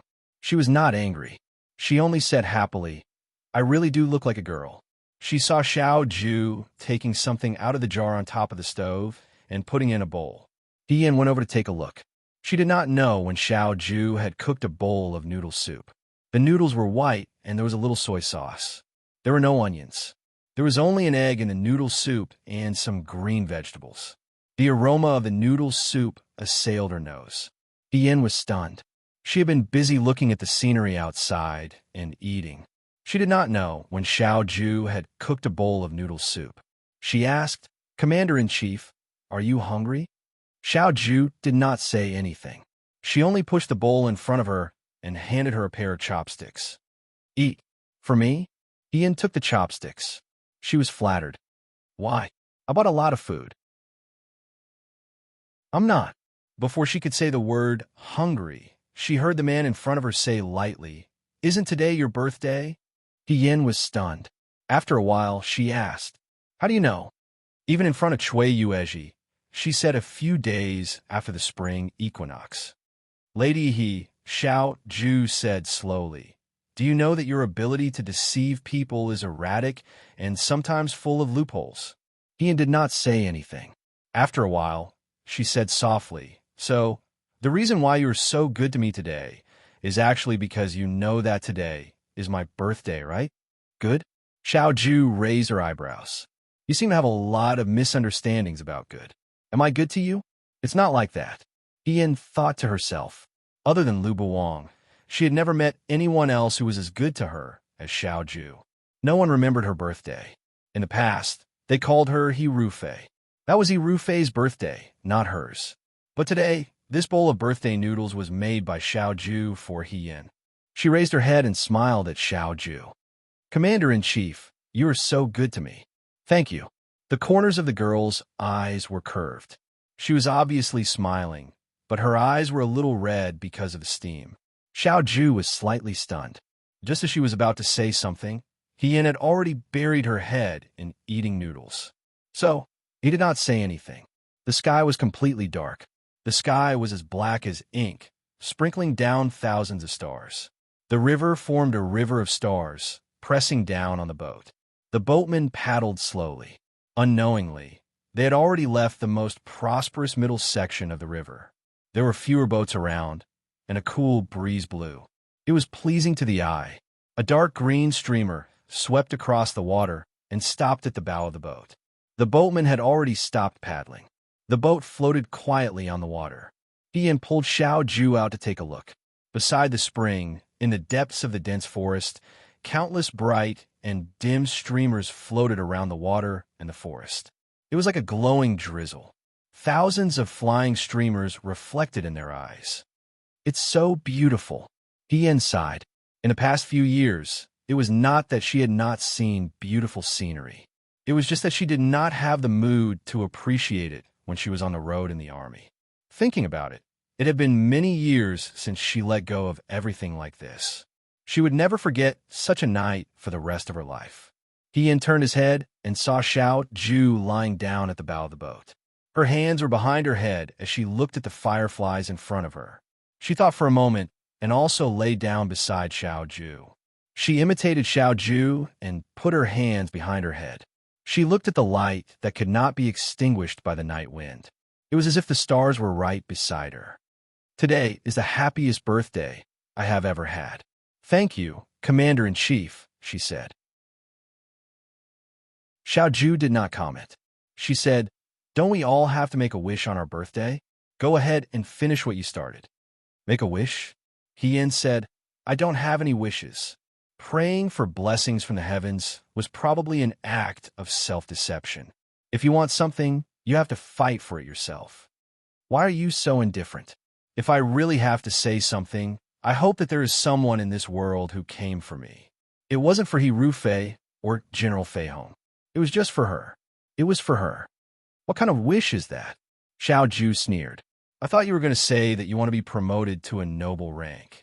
At the very least, you want to enter the 9 Flags Battalion.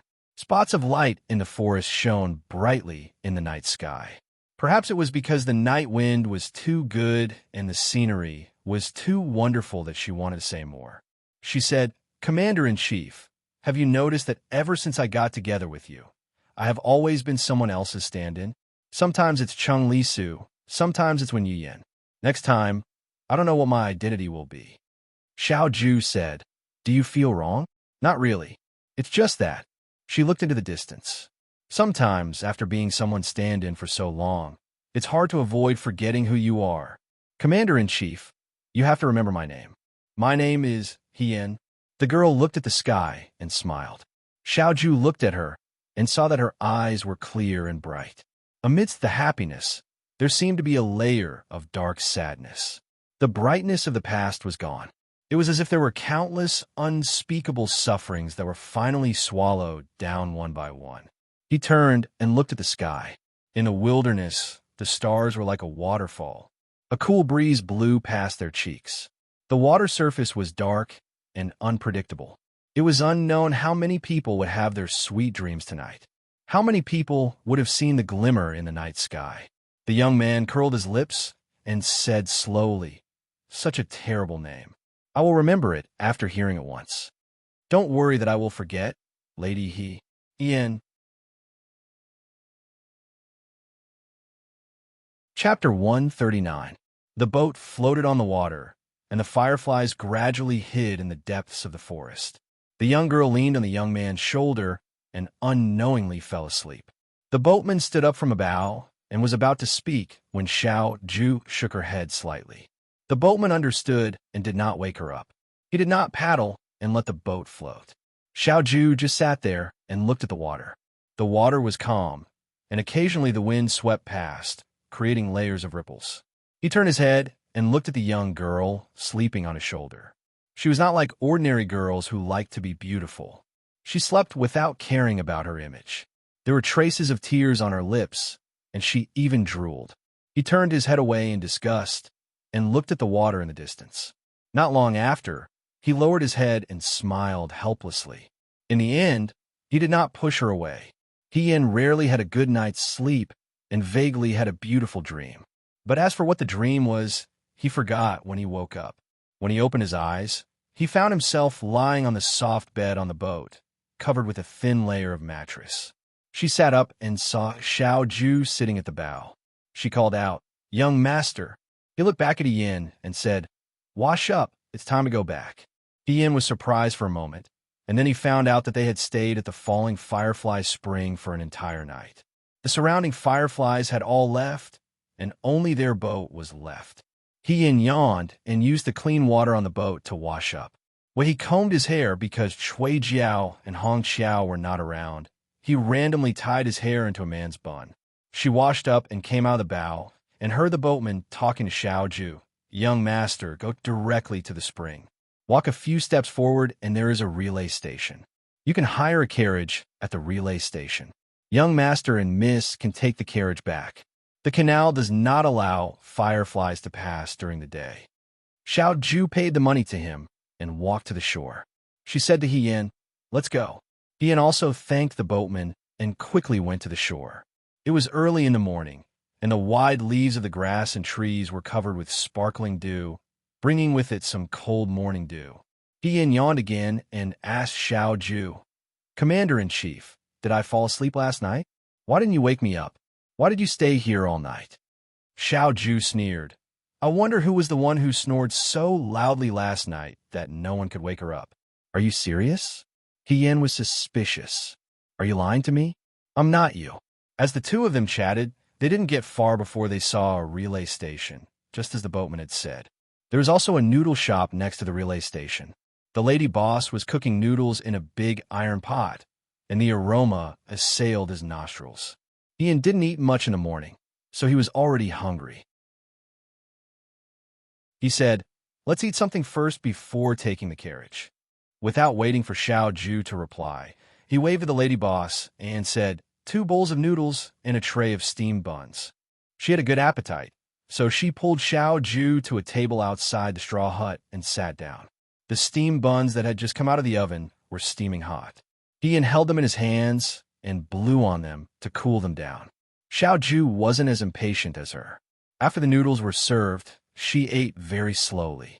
Seeing Ian's mouth full of oil, she only felt that it was funny. "Don't look at me and laugh," Ian said. "It's as if I'm embarrassing." This person replied, neither quickly nor slowly. "It's embarrassing. Look around. How many people eat as ugly as you?" Ian looked around sneakily.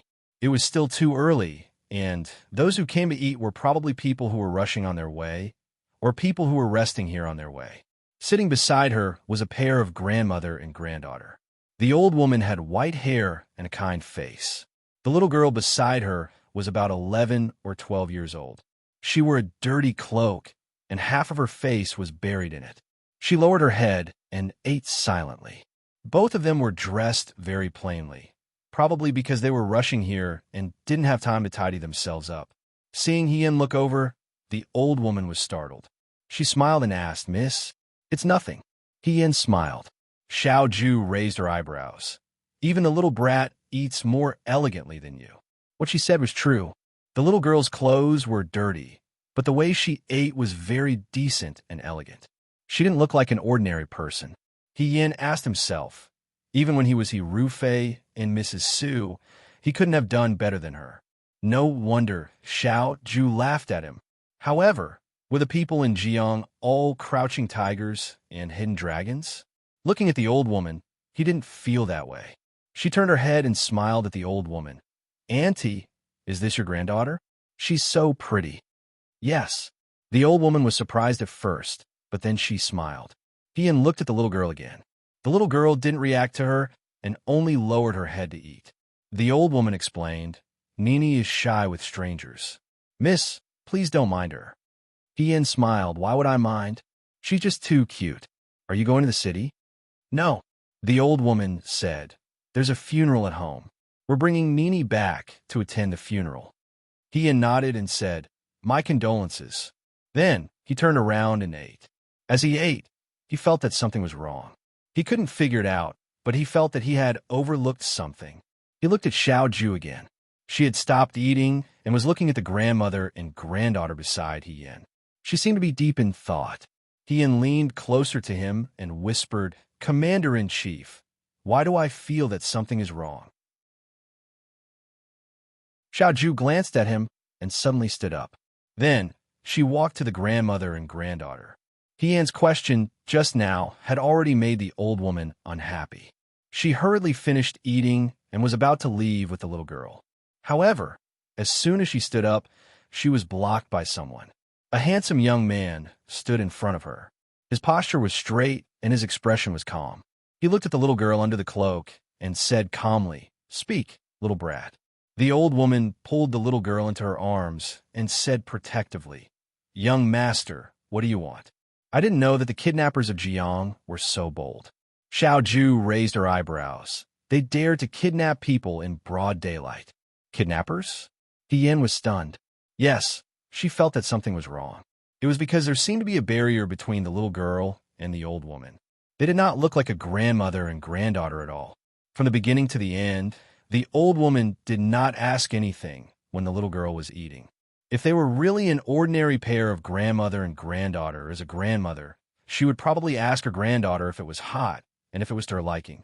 No matter how cold and unsociable a girl was, as an elder, she should be more tolerant and not leave her to fend for herself. She looked kind, but her actions were not kind at all. She did not seem like a grandmother. Instead, she seemed like a kidnapper who was eager to deceive others. "You, what nonsense are you talking about?" The old woman stared at Xiao Ju and said, "This is my granddaughter. Don't make false accusations." Whether she's your granddaughter or not, we will know once we ask. Xiao Ju said, "Speak, little brat." The little girl did not move. You. The old woman was about to take the little girl away. In the next moment, the whip in Hie-An's hand moved and rolled towards the other party's cloak. In an instant, the cloak was lifted up by the whip and fell to the ground, revealing half of the little girl's face. Hie-An weighed the purple jade whip in his hand. This was the whip that Xiao Ju had won for him. Fortunately, he always had it with him. It was quite useful. The little girl under the cloak had a clean and beautiful face. Her eyes were full of tears, and her mouth was silent. Her acupoint was sealed. "You don't seem to treat your granddaughter very well." Xiao Ju sneered slightly. The old woman saw that the situation was not good and shouted, "Mind your own business." A sharp and high-pitched whistle came from her mouth. In the surrounding post stations, there were people feeding the horses, eating breakfast, washing their faces, and resting. Suddenly, a few people pulled out their swords and stabbed towards Hie-An and Xiao Ju. "Assassins," Hie-An said. He could not hide his surprise. There were so many people, they could not be considered kidnappers. Kidnappers were afraid of being discovered, so they had to keep a low profile. If they were discovered, their first reaction would be to run away. This old woman not only did not run away, but also had so many accomplices. It was obvious that she had nothing to fear. She looked at the little girl whose acupoint was sealed, or who was drugged. What was the background of this little girl? Why did they need to use such a formation? When Xiao Ju came out, she did not have a sword. Seeing that the group of people were close to her, she used the teacup on the table as a hidden weapon and knocked down the swords that were coming towards her face. Hie-An threw the whip in his hand to her. "Use this." He picked up an iron rod from the ground. The lady boss of the noodle station was already scared and hid under the table. For a moment, the sound of metal clashing could be heard. When Hie-An fought with them, he knew that this group of people were not ordinary kidnappers. Otherwise, how could they be so skillful and ruthless? It was obvious that they wanted to silence them. The little girl was still standing in the same place. When the old woman saw that Hie-An and Xiao Ju were being surrounded by other people, she rolled her eyes and directly grabbed the little girl. She jumped onto a horse at the entrance of the post station. She was so agile that she did not look like an old person. With a wave of the whip, the horse galloped straight ahead. "Not good," Hie-An said. "She wants to run away." He turned his head to look at Xiao Ju and saw that Xiao Ju was surrounded in the center of the group of people. Hie-An was a man and was very skillful. For a moment, everyone ignored him. Hie-An said, "Young master, you delay them. I will chase after her." What the relay station did not lack the least was horses. Hie-An also flipped onto a horse and chased in the direction that the old woman had fled. The road out of the city was the main road, but the old woman did not take the main road. Instead, she chose a bumpy path. Hie-An chased after her and thought to himself.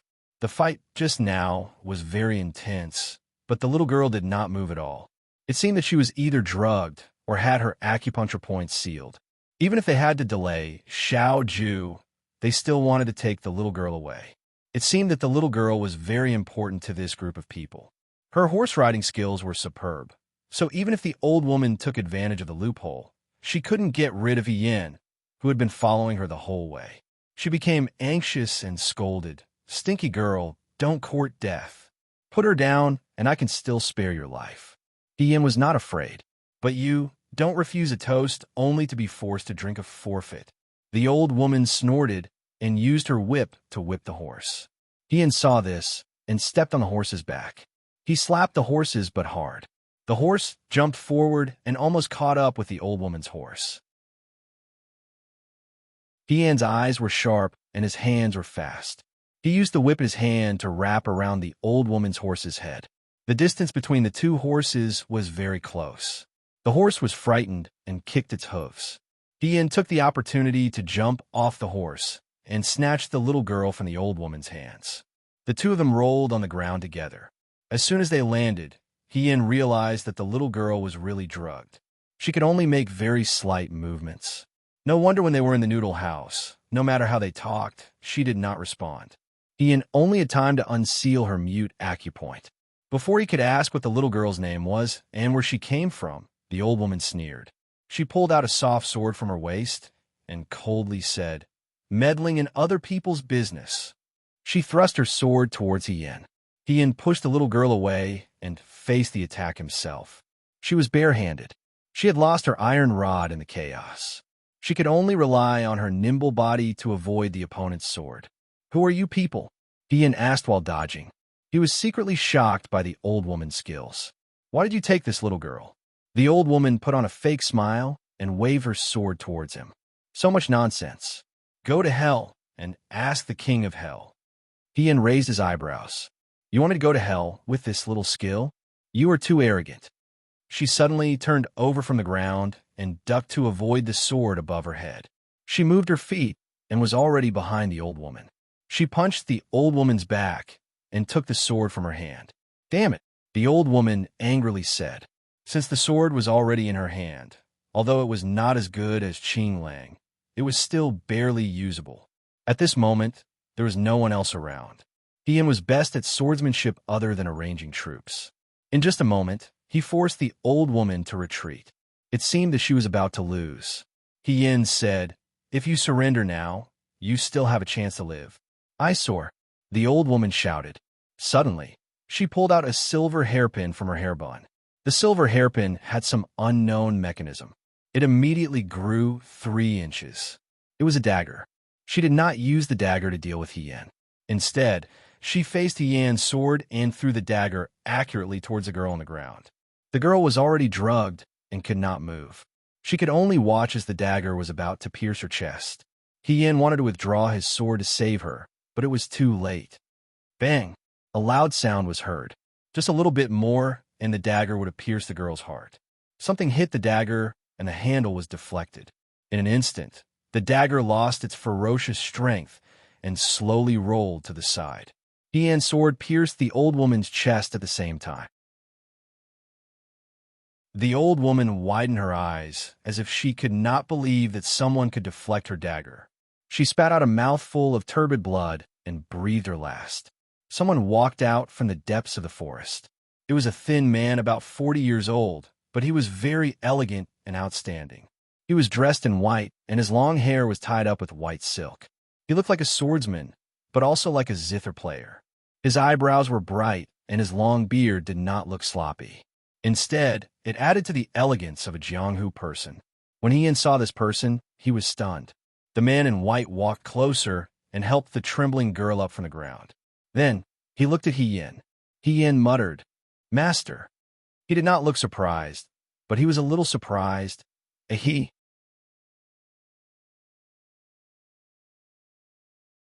Chapter 140. Hien stayed where he was. For a moment, he didn't know what to be shocked about. Should he be shocked that he met Lu Buwang here, or that Lu Buwang could recognize him at a glance? Lu Buwang unsealed the little girl's acupoints.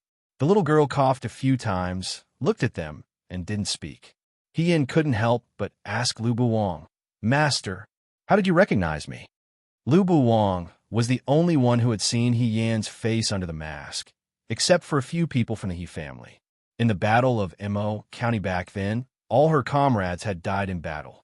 If Lu Buwang hadn't picked her up from the pile of corpses, Hien wouldn't know where she was now.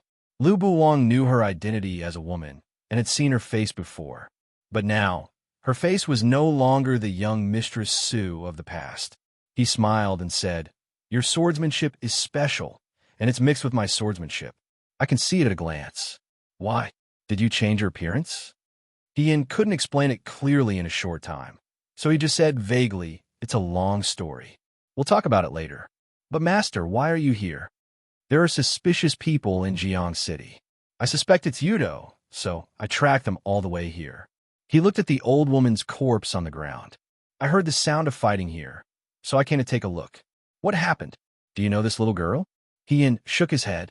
"No, I didn't. My friend and I passed by here and were eating in a noodle house.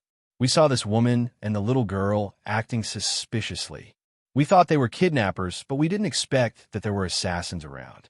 We suspected they weren't simple criminals." While they were talking, the sound of horse hooves came from behind them. They looked back and saw Xiao Ju galloping over. She stopped the horse a little closer to them, got off the horse, walked to Hien's side, and asked with a frown, "Who are you?" "We're on the same side." Hien hurriedly explained, "This is my master." "Master?" Xiao Ju said in disbelief. "What master? My skills are already the best among the Liang province guards. Didn't I tell you that I have a master to guide me? This is my master. We haven't seen each other for many years. I'm also surprised to see you here today. If it wasn't for her help just now, this little girl would have died." Lu Buwang looked at Xiao Ju and smiled. "I'm Lu Buwang. You are?" "Xiao Huanqing," he said. "Young master, where are those people just now?" Hien asked. Since he couldn't win, he ran away. Xiao Ju didn't comment. "What about you? Why are you here to catch up?" "It's not too late to talk about these things later." Hien changed the topic. "These people made such a big fuss just to kidnap a little girl. Isn't it strange? Little girl, what's your name? Where do you live? Whose child are you?" She bent down to look at the child. The little girl was born very well. Although she was still young, it could be seen that she was a beauty. She seemed to be a little frightened as she stared vigilantly at the crowd. She pursed her lips and did not speak. Hien asked her a few times, but she didn't answer.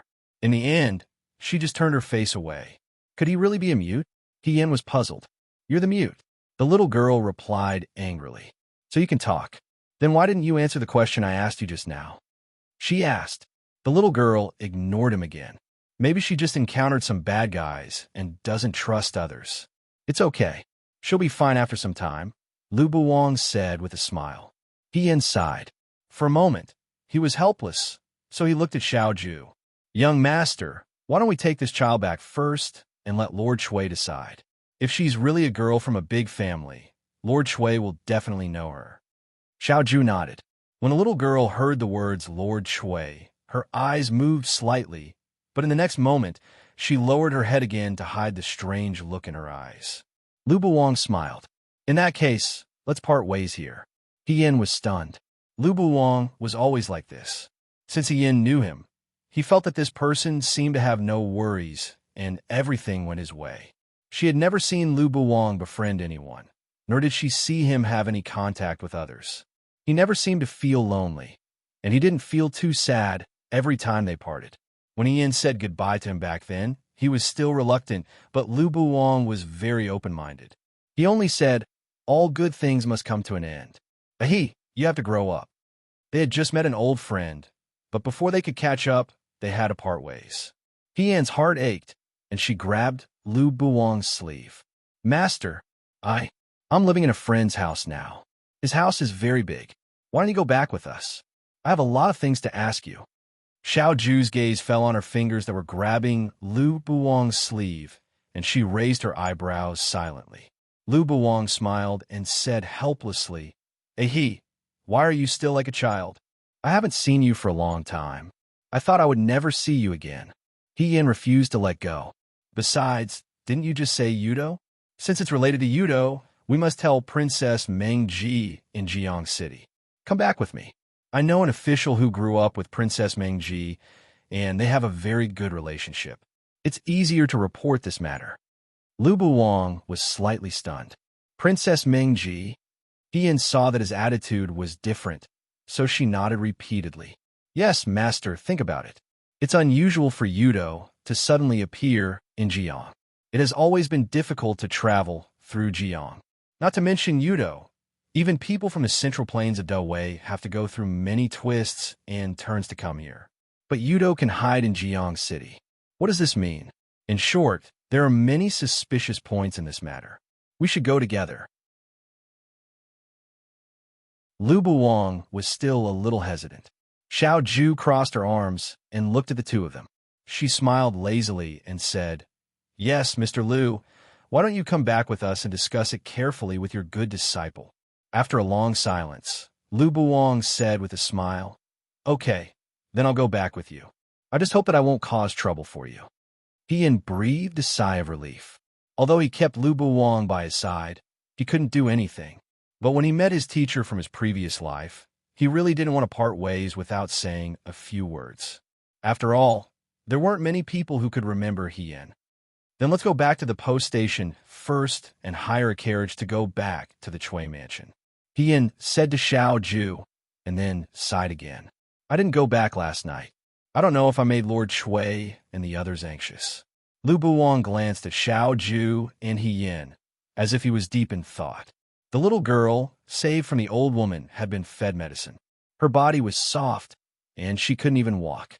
Every step she took, she would fall down. He Yin thought for a while and squatted down in front of her, saying, "Little girl, come up." Xiao Ju asked, "What are you doing?" "She can't walk, so I'll carry her to the post station." He Yin answered, "Otherwise, this won't work." She really didn't know that her period had come. Xiao Ju was silent for a moment and said, "I'll carry her." Huh? He Yin was stunned. The little girl was dissatisfied and criticized. "I'm a woman, and you're a man. How can you carry me? I want her to carry me." "Little brat," Xiao Ju said indifferently. "If you say one more word, I'll leave you here." The rude and unreasonable little brat was inferior to the unreasonable commander-in-chief, so he didn't dare to say anything more. He was afraid that Xiao Ju would leave him alone. He Yin watched as Xiao Ju carried the little girl and walked all the way back to the post station. When they arrived at the post station, they were no longer in the mood to continue eating breakfast. They only hired a carriage and asked the coachman to go back to the Chui mansion. Sitting in the carriage swayed forward. He Yin and Xiao Ju sat on one side, while the little girl and Lu Buwang sat on the other side. They were all silent. Xiao Ju suddenly said, "Mr. Lu, is he Yan's master?" Lu Buwang smiled and said, "Yes." "Then Mr. Lu's skills must be very outstanding." "He doesn't deserve the word outstanding." Xiao Ju smiled softly. "Why did you think of accepting He Yin as your disciple? After all, this person," he paused and said with a slightly mocking tone, "except for being short and stupid, he doesn't seem to have any other talent." At this time, He Yin didn't care if Xiao Ju said that he was short and stupid. He was afraid that Lu Buwang would let it slip. So he spoke first and said, "Nonsense. Who said that? When I was in Shuo capital, I just happened to travel. Who knew that I happened to meet my master who accepted me as his disciple? It was fate. Among thousands of people, my master saw that I was talented and smart at a glance. He knew that I would be successful in the future, so he accepted me as his disciple and taught me martial arts. It's just that my master is like a wild crane. He has long been out of the world. After teaching me for 3 years, he went to travel around the world. This is the first time I met him after we parted." She consciously explained the ins and outs of all this clearly. She only hoped that Xiao Ju wouldn't ask further. Xiao Ju looked at Lu Buwang and asked, "Is that so?" Lu Buwang glanced at He Yin and said, "Yes." "I see." The young man nodded and didn't say anything else. The stone in He Yin's heart fell to the ground. At this moment, she heard Lu Buwang looking at her and asking doubtfully, "Ahi, what is your relationship with young Master Chiao?" Oh, this question was very difficult to answer. Now, she was Wen Yuyin, and Xiao Ju was Qiao Huanqing. In terms of relationship, they were naturally husband and wife. But Lu Buwang knew her true identity. Now there was a little girl with an unknown identity. If this little girl knew Cui Yuezhi, she couldn't let it slip. Then she looked at Xiao Ju, who was leaning against the carriage seat and looking at her with a faint smile, waiting to hear her answer. "Young Master Chiao is my husband." He Yin had no choice but to bite the bullet and spit out a sentence with difficulty. Lu Buwang was a little surprised. "Ahi, I haven't seen you for a few years. You're already married?" Yes. He Yin forced a smile. "That's good." Lu Buwang nodded slightly. "With someone accompanying you, I can rest assured." He Yin, after lying so many times, He Yin understood for the first time what it meant to shoot oneself in the foot with Shurtu. It was right now. When they returned to the Chui mansion, only a few concubines were there. Concubine Wei was relieved when she saw them return safely. She stroked her chest and said, "Last night, young Master Huanqing sent a message saying that he would return this morning. The kitchen made breakfast, but I didn't see him. I was a little worried that something had happened. Now I can finally rest assured." Her gaze fell on the little girl and Lu Buwang behind her, and she asked doubtfully, They're my old friends. I didn't expect them to come to Jiang. He smiled and said, Where's Uncle? Lord went to the prince's mansion early in the morning. Her Highness the Princess summoned him. I don't know when he will return. He and Xiao Ju looked at each other. Cui Yuezhi was not there, so they had to settle the little girl down first. Have Miss Yuyan and young Master Huanqing eaten breakfast? I'll ask the kitchen to heat it up again. My husband and I have already eaten, He said with a smile, but this little sister and sir haven't eaten yet. Please send it to my room when it's ready. In addition, get some hot water. The little sister wants to take a bath and dress up. Concubine Wei quickly agreed. He took the little girl back to his room and handed her to Cui Jiao and Hong Xiao, instructing them to bathe the little girl. As soon as he finished instructing, Lin Shuanghe's voice came from the other end. It's been a night and you haven't returned. You're finally back. How is it? Are the fireflies beautiful? I should have gone with you last night. Thinking about it, I feel a little regretful that I didn't see such a beautiful scenery. It's really a pity. As soon as he stepped into the inner room, he saw Lu Buwang standing in the room.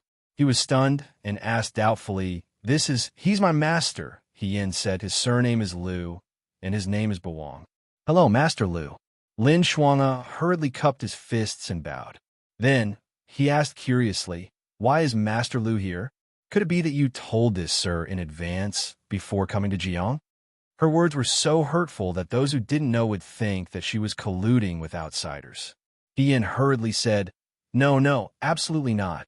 Young master, you've misunderstood, Lu Buwang said with a smile. I'm originally from Jiang.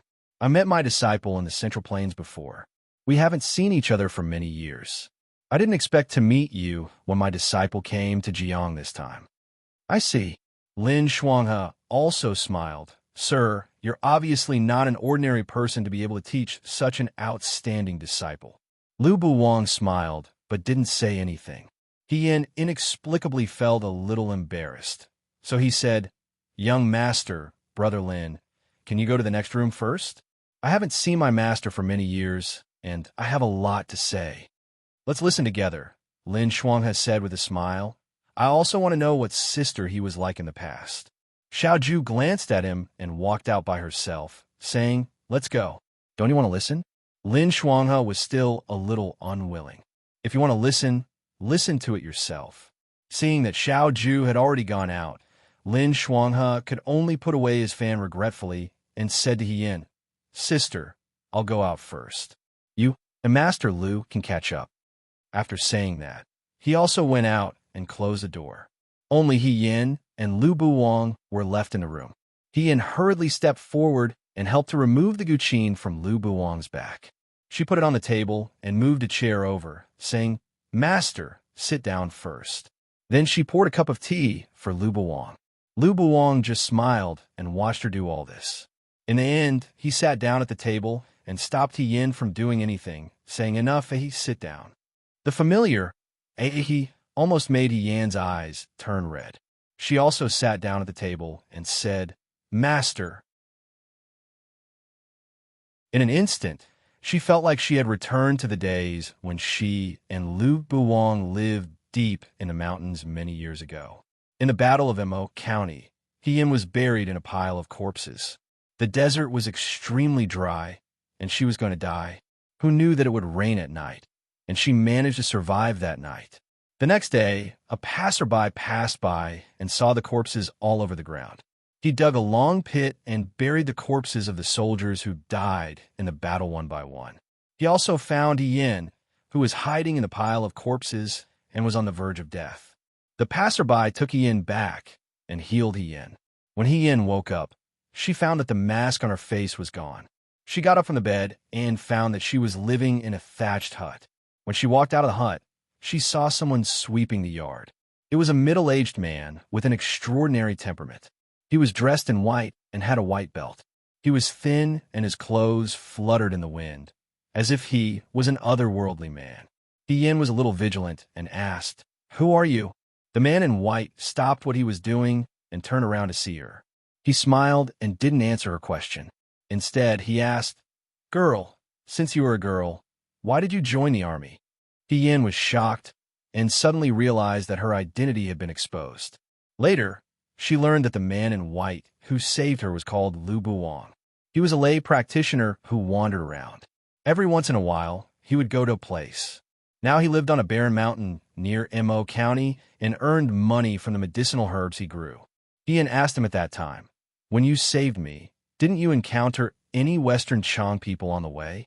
There were scattered soldiers of Western Chang wandering around Mo County. If someone was found to have saved the soldiers of Dawei, this person would definitely suffer. Lu Buwang pointed to the sword at his waist. "I have a sword. I'm not afraid." At first, she thought that Lu Buwang was talking nonsense. Later, when she saw a Western Chang man die under Lu Buwang's sword, she realized that Lu Buwang was telling the truth. Lu Buwang was a real otherworldly master. Yin had never seen such an omnipotent person. He used swords, sabers, whips, spears, and halberds. He also knew Chimin Duanjia and divination. In her stupid previous life, she finally did a smart thing, which was to ask Lu Buwang to be her teacher. Lu Buwang refused. But Lu Buwang didn't expect Yin to be such a persistent person. Whenever she was free, except for eating, she spent most of her time begging Lu Buwang to accept her as his disciple. Perhaps Lu Buwang had never met such a shameless person. In the end, he had no choice but to ask her, "What's the use of learning these things if you become my disciple? If I learn these things when I enter the military camp again, if I encounter Western Chang people like before, I won't be completely wiped out. Even if there is one more person, I can protect him just like how you protect me. You still want to enter the military camp?" Lu Buwang was slightly surprised. Yin was puzzled. "Of course. Do you know that you are a woman, and your identity is special? Now that your team has been wiped out, you can take this opportunity to go home, and no one will find out your identity. The original Hiru Fei is already dead." Yin was silent for a while, and then she raised her head. "I never thought of being a deserter." This sentence probably moved Lu Buwang. Later, Lu Buwang drank Yin's tea and began to teach her step by step. But Yin was a girl after all, and some things were not suitable for her. So Lu Buwang tried his best to teach her something suitable. But even if she only learned a little from Lu Buwang, it was enough for Yin to gain a lot. What Lu Buwang taught Yin the most was Chimin Duanjia.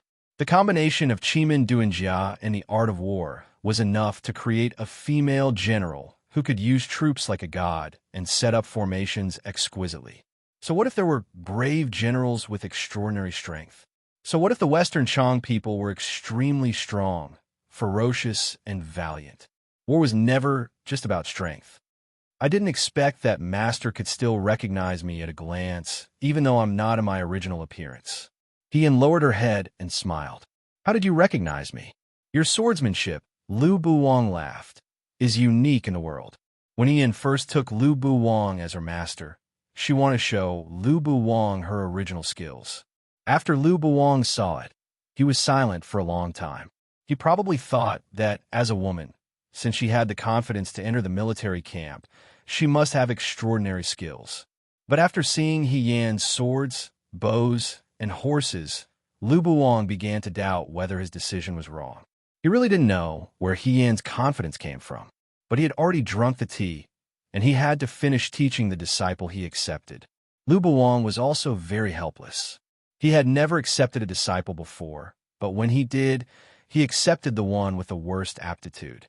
It was really a blessing from the heavens. Fortunately, Yin was not completely without merit. This girl was not good at anything except swordsmanship. Her foundation was so good that it was a little surprising. Lu Buwang asked Yin at that time, "Who taught you swordsmanship?" "It's not bad." Hearing this, Yin said proudly, "There's an expert helping me in secret. I don't know who he is, but I guess he's a teacher from our school. He thinks that my aptitude is good, so he taught me after class." What she said was true. When Yin entered school as a teenager, her martial arts were a mess. Even though she practiced swordsmanship in the courtyard every night, she still didn't make much progress. When she was about to give up, one day, she suddenly found a piece of paper on the table in her room. There was a small figure drawn on the paper, which was the weakness and mistakes of her swordsmanship when she practiced swordsmanship after class. It also wrote how to overcome these problems, and the instructions were very detailed. Ian tried to practice for a few days, and she really made some progress. She was very surprised. Then she found that there would be such a piece of paper on the table in her room every 10 days. It adjusted and guided her as she made progress. She didn't know who the person was, but she guessed that it should be a kind teacher in the school. His swordsmanship was better than hers, and he could see her shortcomings at a glance, so he gave her pointers. But Ian didn't know who the teacher was. She once tried to hide in the room and wait for the person to deliver the letter so that she could catch him red-handed. But the person didn't show up that day, so Ian knew that the expert didn't want to show up. But in the end, he was curious and grateful. Therefore, he wrote a note and placed it on the table before returning to the residence. The note said, "In 3 days, I will return to the school. See you in the bamboo forest in the backyard at the Z hour. Thank the benefactor in person. Please be sure to come." And then, Lu Buwang asked, "Do you know who the person is?" Ian was silent for a moment and shook her head gently. As soon as she returned home, she had a big quarrel with He Yuansheng and his brother and was punished to kneel in the ancestral hall. Less than 3 days later, she left home at night and joined the army alone, taking a completely different path. I missed the appointment. She didn't see that person.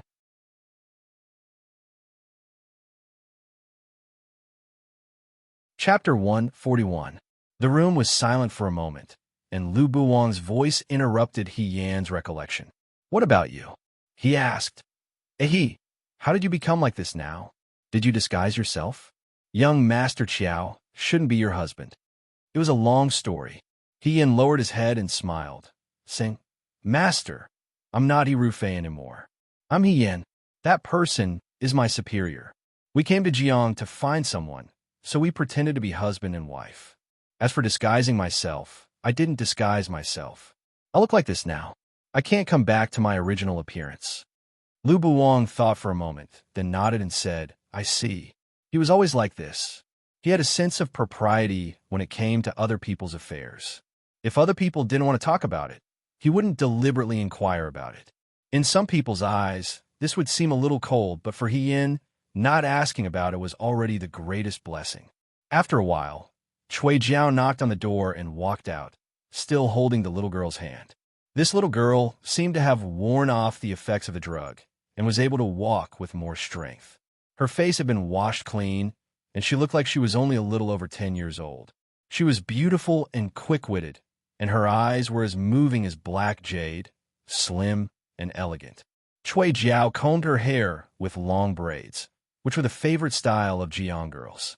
Her hair was braided to the front and hung down to her chest. There was also a circle of small bells. Her clothes were Red Riding clothes, which she asked the housekeeper of the Chui residence for. When she walked over, the jingling sounds were delicate and cute, and she looked more valiant and heroic than ordinary girls. Lu Buwang looked at her and was slightly absent-minded. Ian asked with a smile, "Have you eaten?" Cui Jiao looked embarrassed.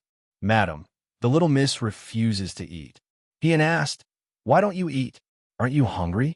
The little girl turned her head to the side and ignored her words. She was quite arrogant. Maybe because she ate something wrong before, she doesn't want to trust others anymore. Lu Buwang chuckled and looked at the little girl. "Little girl, since we have saved you from the thieves, we won't hurt you anymore. Otherwise, we wouldn't have brought you back to the residence. You can rest assured. If you don't believe me, we can eat together. This way, you won't have to go hungry, and you won't have to worry about any problems." Lu Buwang's gentleness always carried a faint alienation. In addition, his manner was natural and elegant, so it was easy for people to have a good impression of him, and this little girl was no exception. She stared into his eyes for a while, then said, "All right." In the end, his attitude softened. He heaved a sigh of relief and hurriedly asked Cui Jiao to prepare some food that children like to eat. Cui Jiao retreated as she was told. Lu Buwang said with a smile, "What's your name?" "Xiaolu." In front of Lu Buwang, the little girl was less arrogant and more well-behaved. "Good name," Lu Buwang said with a smile. Which family are you from? How did you get kidnapped? At this point, Xiao Lu shut his mouth and refused to say anything more. He Yin and Lu Buwang looked at each other. This child was quite defensive. They didn't know what he had encountered before. While they were thinking, Xiao Lu's gaze fell on the long zither on the table. She looked at it for a while and asked Lu Buwang, "Is this your zither?" Good taste, He Yin thought. She can tell at a glance that this kind of romantic thing doesn't suit me. Yes. Can you play the zither? Lu Buwang answered, yes. Play a song for me, Xiao Lu said. How can this child be so good at ordering people around? Ian didn't comment. Although Lu Buwang carried a zither with him, he rarely played it. When Ian was his disciple, he also asked him to play, but Lu Buwang refused every time. But this time, Lu Buwang's answer was beyond He Yan's expectations. He just looked at Xiao Lu gently and smiled. Okay, He Yan said. Master? Whose master was he? What do you want to hear? He even asked Xiao Lu gently. Xiao Lu played with the braid in front of her chest and shook her head. I don't know. You can play whatever you like best. He lowered his head and seriously asked Xiao Lu for her opinion. Is slow time okay? I haven't heard of it. Xiao Lu nodded. Play it. He Yan was speechless. Lu Buwang was more obedient to Xiao Lu than to his disciple. If it weren't for the age difference, He Yan would almost suspect that Xiao Lu was Lu Buwang's long-lost daughter. The little girl sat on the high platform with her feet up and down. Lu Buwang put the zither on the table and sat down in front of the table. He wiped his hands and plucked the strings. He had actually rarely heard Lu Buwang play the zither. Occasionally, when he got up in the middle of the night to go to the outhouse, he heard the faint sound of the zither. He thought he had bumped into a ghost and was so scared that he trembled. Later, he plucked up his courage and went to take a look, only to find that it was Lu Buwang. When she was young, she didn't understand why Lu Buwang wanted to play the zither in the courtyard in the middle of the night. She only felt that the sound of the zither was indescribably sad. Later, after experiencing many things and gradually growing up, she gradually understood that her master was also a person with a story. In Lu Buwang's past life, there might have been such a person who engraved a deep stroke in his experience, so that he could only miss her through the sound of the zither at night. Now that they hadn't seen each other for many years, the sadness and loss in his sound of the zither were even deeper. Willows in the West City softened in spring. Moving the sorrow of separation, it's hard to stop the tears. Still remembering the affection, it was once tied to the boat. What happened on the green field and the red bridge that day? The people disappeared, the water flowed empty. Youth doesn't flow for young people. Hatred lasts for a long time. When will it stop? When the catkins fall, as soon as I climb the stairs, the spring river is full of tears, endless and sorrowful. Xiao Lu was young, so he didn't know that the sound of the zither was sad. He only felt that the sound of the zither was pleasant and romantic. However, he felt that Lu Buwang seemed to be bidding farewell to something in the sound of the zither. Something was about to leave his life, mixed with reluctance and loss, and would never come back. Lin Shuanghe and Xiao Ju had entered the room at some point. Lin Shuanghe walked to He Yan's side and whispered, Sister, your master plays the zither really well. It's as good as Huijin. It's just a little too sad. Even Lin Shuanghe could hear it. He Yan sighed slightly. However, even though she had been Lu Buwang's master for many years, He Yan also felt that she had never really entered Lu Buwang's heart. She didn't know what kind of person Lu Buwang was and what he had done in the past, and Lu Buwang didn't mention anything about it. He was like a person who had abandoned the past, but he wasn't serious about the future. He was so casual that he seemed to be able to leave at any time without leaving any traces. After the song Slow Time was played, the sound lingered in the room. Xiao Lu looked at him and suddenly clapped. She smiled and said, I once heard my grandmother play this song, but she didn't play it as well as you. You played it much better. What's your name? Lu Buwang patted her head and said, You can call me Layman Yunlin. That's too long. Xiao Lu wasn't satisfied with his answer. Isn't your surname Lu? Lin Shuanghe agreed with Xiao Lu's words and said, It's really good.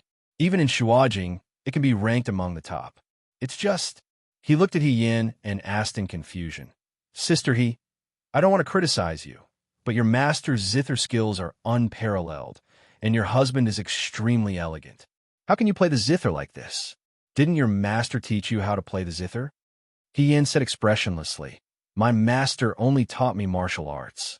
As for my husband, Xiao Ju stood beside her and raised her eyebrows slightly, waiting for her to continue.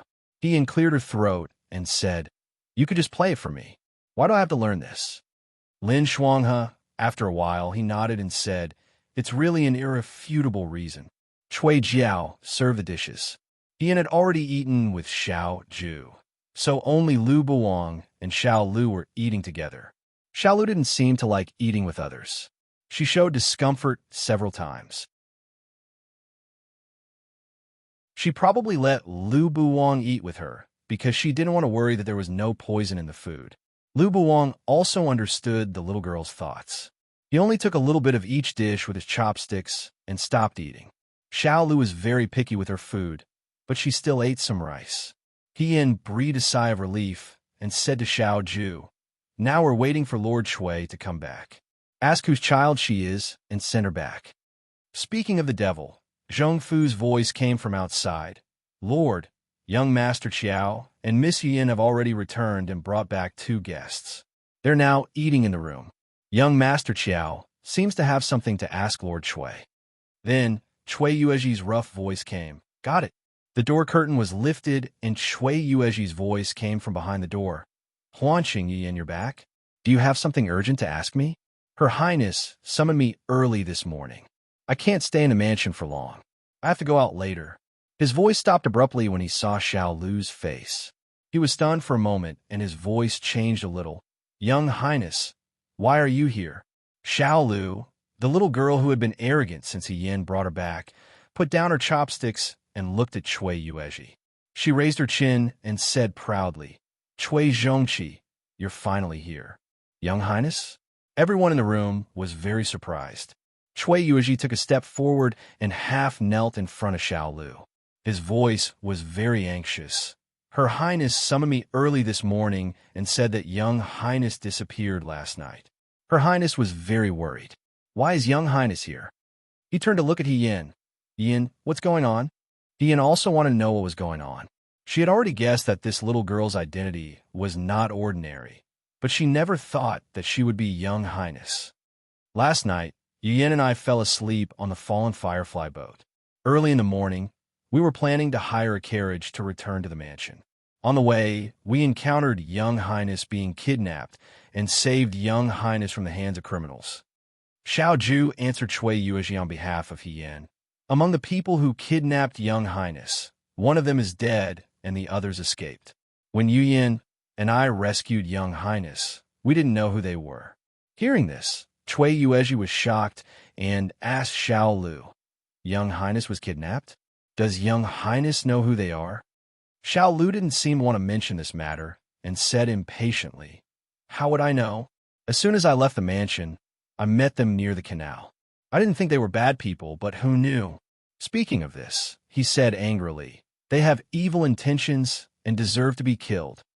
Cui Yueji asked Xiao Lu again, Young Highness, are you hurt? No. Xiao Lu muttered, looked at Lu Buwang, and pointed at him.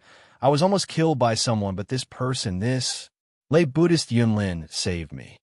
Only then did Cui Yueji see that there was a stranger in the room. Seeing that Lu Buwang had an extraordinary bearing, he bowed deeply and said, Thank you for saving me. May I know your name? This is my master Wu, Xiao Ju said lightly. He taught me martial arts back then. We haven't seen each other for many years and didn't expect to meet each other in Jiang. Uncle can call him Yinlin. It turns out to be Mr. Yinlin. Cui Yu was stunned, and he had a better impression of Lu Buwang. He said, I'm going to the mansion to send His Little Highness back. Mr. Yinlin might as well go with me. If Her Highness knows that Mr. saved His Little Highness's life, she will definitely thank Mr. Lu Buwang smiled slightly and said to Cui Yueji, Yunlin has long been an outsider. Yunlin appreciates your kindness. As for the reward, forget it.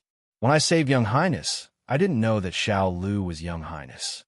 This kind of capable person probably had a bit of a proud and aloof temperament, which Cui Yuezhi could understand. Besides, he was Qiao Huanqing's master. There would be plenty of opportunities to befriend him in the future, so there was no hurry. The most important thing now was to send Mu Xiaolu back to the mansion. Mu Hongjin was about to go crazy. Cui Yuezhi said to Lu Buwang, "In this case, I won't force you." Lu Buwang smiled and nodded. "Young Highness, do you still want to eat?"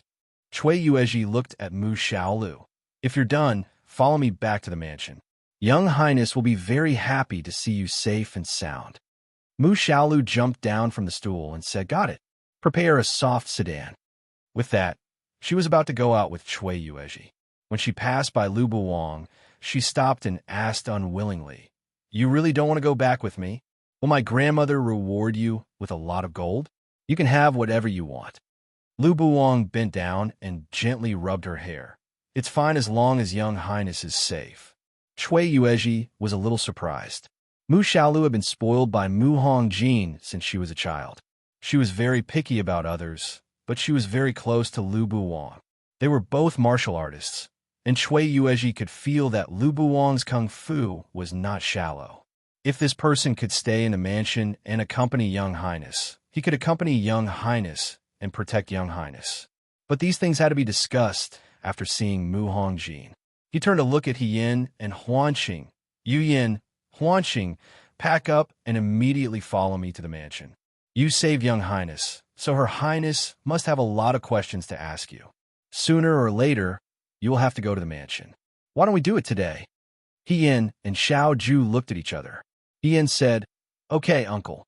Cui Yuezhi took Mu Xiaolu out. Hiyin said to Lu Buwang, "Master, you stay in the mansion first. If there's anything, wait for us to come back." She was afraid that Lu Buwang would leave without saying goodbye after returning to the mansion, so she told Lin Shuanghe, "Brother Lin, please take care of my master first. Don't let him act alone." Lu Buwang looked at her and smiled helplessly. Lin Shuanghe immediately understood Hiyin's meaning and said, "No problem. I guarantee that when you come back, Master Lu will still be like this. Not a single hair is missing." Hiyin was relieved. He asked Hong Xiao to comb his hair again, changed into clean clothes, and washed up. Then he followed Xiao Ju out of the Cui mansion. As he walked, he asked Xiao Ju in a low voice, "Commander-in-Chief, why did you say that my master is your master Wu?" She also said Layman Yunlin instead of Lu Buwang. Xiao Ju raised her eyebrows. "Your master seems to be very unwilling to reveal his identity. If he says that he's my master, at least people won't be suspicious." That was true. Ian was thinking about it when he suddenly heard Xiao Ju say, "But your master's identity is not simple. He seems to be an old acquaintance of Her Highness." Ian was horrified. How can that be? The way he looked at Mu Xiaolu seemed to be looking at someone else through Mu Xiaolu. "If I'm not wrong, he should be Her Highness." Xiao Ju said unhurriedly, "As a disciple, how come you don't know anything? He didn't tell me anything." Ian couldn't hide the shock in his heart. Lu Buwang and Mu Hongjin were old acquaintances. This was the most shocking news he had heard today. But Ian faintly felt that what Xiao Ju said might be true. Lu Buwang's gentleness and doting towards Mu Xiaolu, the sadness in the zither, and his refusal to go to the prince's mansion with Cui Yuezhi seemed to indicate one thing. At least, Lu Buwang was not completely unrelated to the Mu family. But what exactly was their relationship? He didn't get an answer to this question. Cui Yuezhi had already urged them to set off for the prince's mansion. Mu Xiaolu sat in a soft palanquin, while Hiyin and the others sat in a carriage. Cui Yuezhi personally escorted them, and the guards were all wearing armor and carrying swords. It was probably because Mu Xiaolu had said that she was kidnapped yesterday, which made people feel that Jiang City was not as peaceful and safe as it seemed on the surface. The prince's mansion was located north of the center of Jiang City, and it occupied a large area. As soon as they arrived at the gate of the mansion, soldiers came up to interrogate them. Cui Yuezhi took them into the prince's mansion. He first took Mu Xiaolu in, then asked Yin and Xiao Ju to wait in the outer hall. He would call them in later. Yin and Xiao Ju sat in the outer hall. Feeling bored, Yin asked Xiao Ju, "Governor, do you know Princess Mingji? I don't know much about her."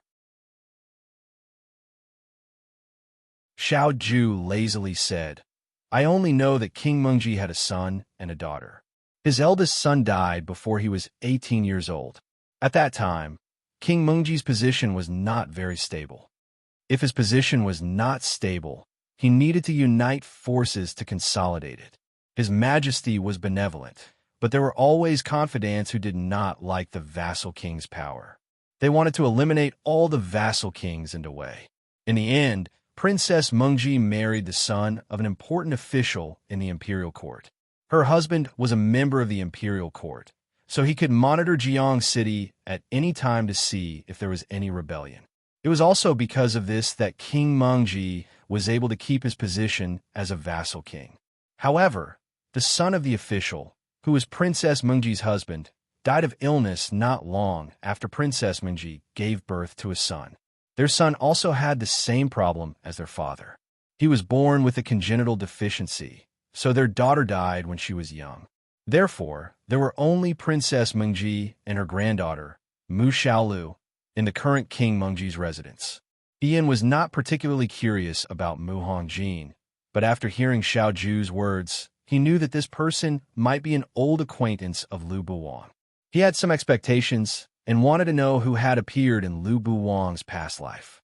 Lu Buwang treated Mu Xiaolu so well.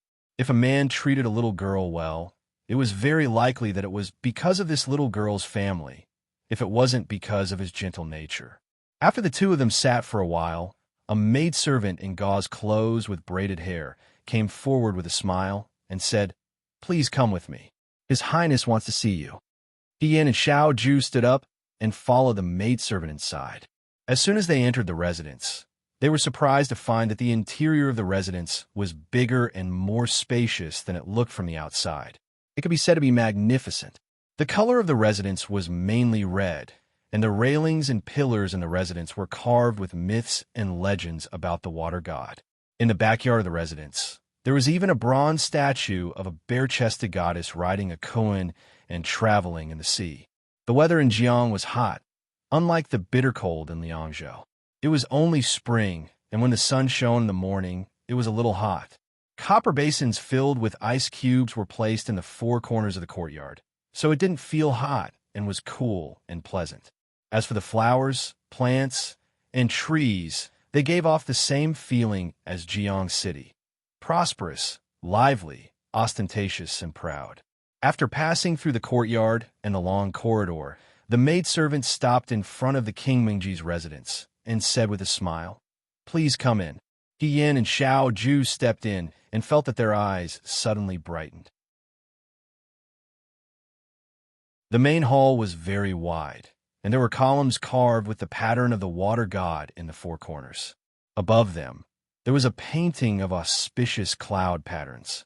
The floor was covered with a thin blanket, which was as clear as gauze and decorated with some gold, sparkling. For a moment, Yin felt that the legendary Dragon Palace was probably like this. It had a kind of wild and mysterious beauty to it. There was a main seat in the hall and side seats, but there was no one on them at the moment. The princess wasn't here? While Yin was puzzled, he heard footsteps coming from behind the hall. Then, someone walked out from the high seat at the back of the hall. It was a very beautiful woman. She was very tall and thin. She was a little old, but she didn't look like a beauty past her prime. She wore a red robe, and the corners of her robe were embroidered with the shape of waves with gold thread. Her black hair was combed into a long braid, and she wore a small golden crown on the top of her head. Her skin was very white, but her eyes were very dark, and there was a hint of red at the corners of her eyes. Her facial features were gorgeous and deep, but her expression was a little cold. Even though there was a slight smile on her lips, it was a smile that was high and mighty. It was as if she was standing on a cliff, and it was a frosty flower that bloomed brilliantly and coldly. One could only look at it from afar and not approach it. It was rare to see a woman with such a threatening aura. She was already very beautiful, but her arrogance made her beauty a burden. Mu Hongjin walked out slowly and sat down on a high seat in the middle. She looked down at He Yin and Xiao Ju. He Yin tugged at the corner of Xiao Ju's clothes, lowered his head, and said respectfully, "Greetings, Your Highness." No one answered for a long time. Just when He Yin thought that Mu Hongjin would continue to remain silent, Mu Hongjin spoke. Her voice was also very cold, gorgeous, and unbridled. It seeped into people's hearts. I don't know why the commander-in-chief of the Right Corps is so free that he didn't hesitate to disguise himself as someone else to come to Jiang.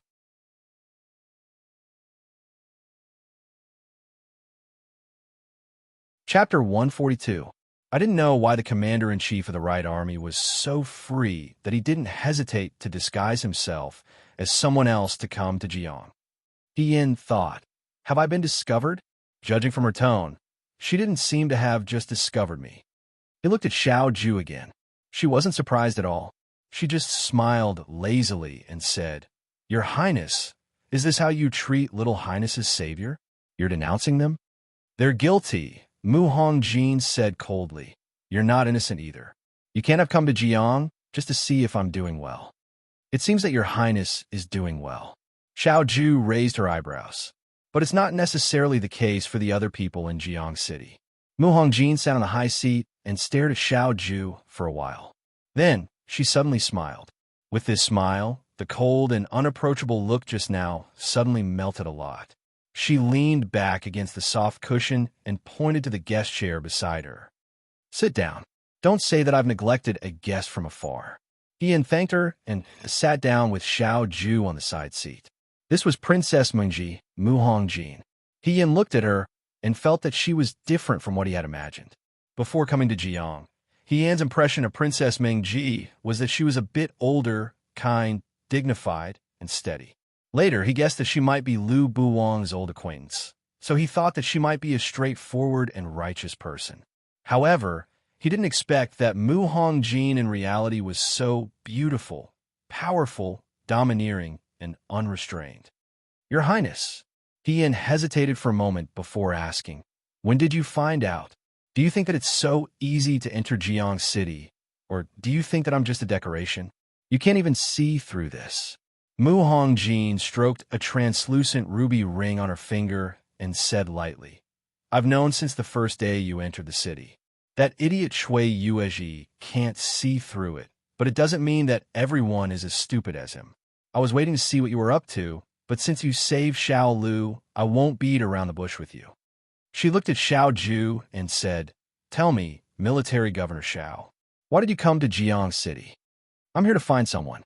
His name is Chai Anshi," Xiao Ju said. "He used to be my father's subordinate. After the Battle of Mingshui, he disappeared. I found his whereabouts. He is in Jiang. However, no one has been found yet. As for the Tsuiwei Pavilion, it was burned down half a month ago." The corners of his mouth curled up slightly. "Since Your Highness already knows our identities, I would like to ask for Your Highness' help. With Your Highness' help, it shouldn't be difficult to investigate someone in Jiang City." Mu Hongjin's smile faded slightly. "Military Governor Xiao couldn't have foreseen this day and planned to use my hands to do things for you, right?" Xiao Ju smiled. "How dare you?" He Yin was secretly speechless. They were in Mu Hongjin's territory now, and they didn't have any soldiers with them. Xiao Ju not only didn't tuck her tail between her legs, but also dared to talk back to Mu Hongjin. Even He Yin felt that her attitude of asking for help was too much, let alone Mu Hongjin. The young man said carelessly, "Yudo has infiltrated Jiang City. Your Highness must be very distressed these days.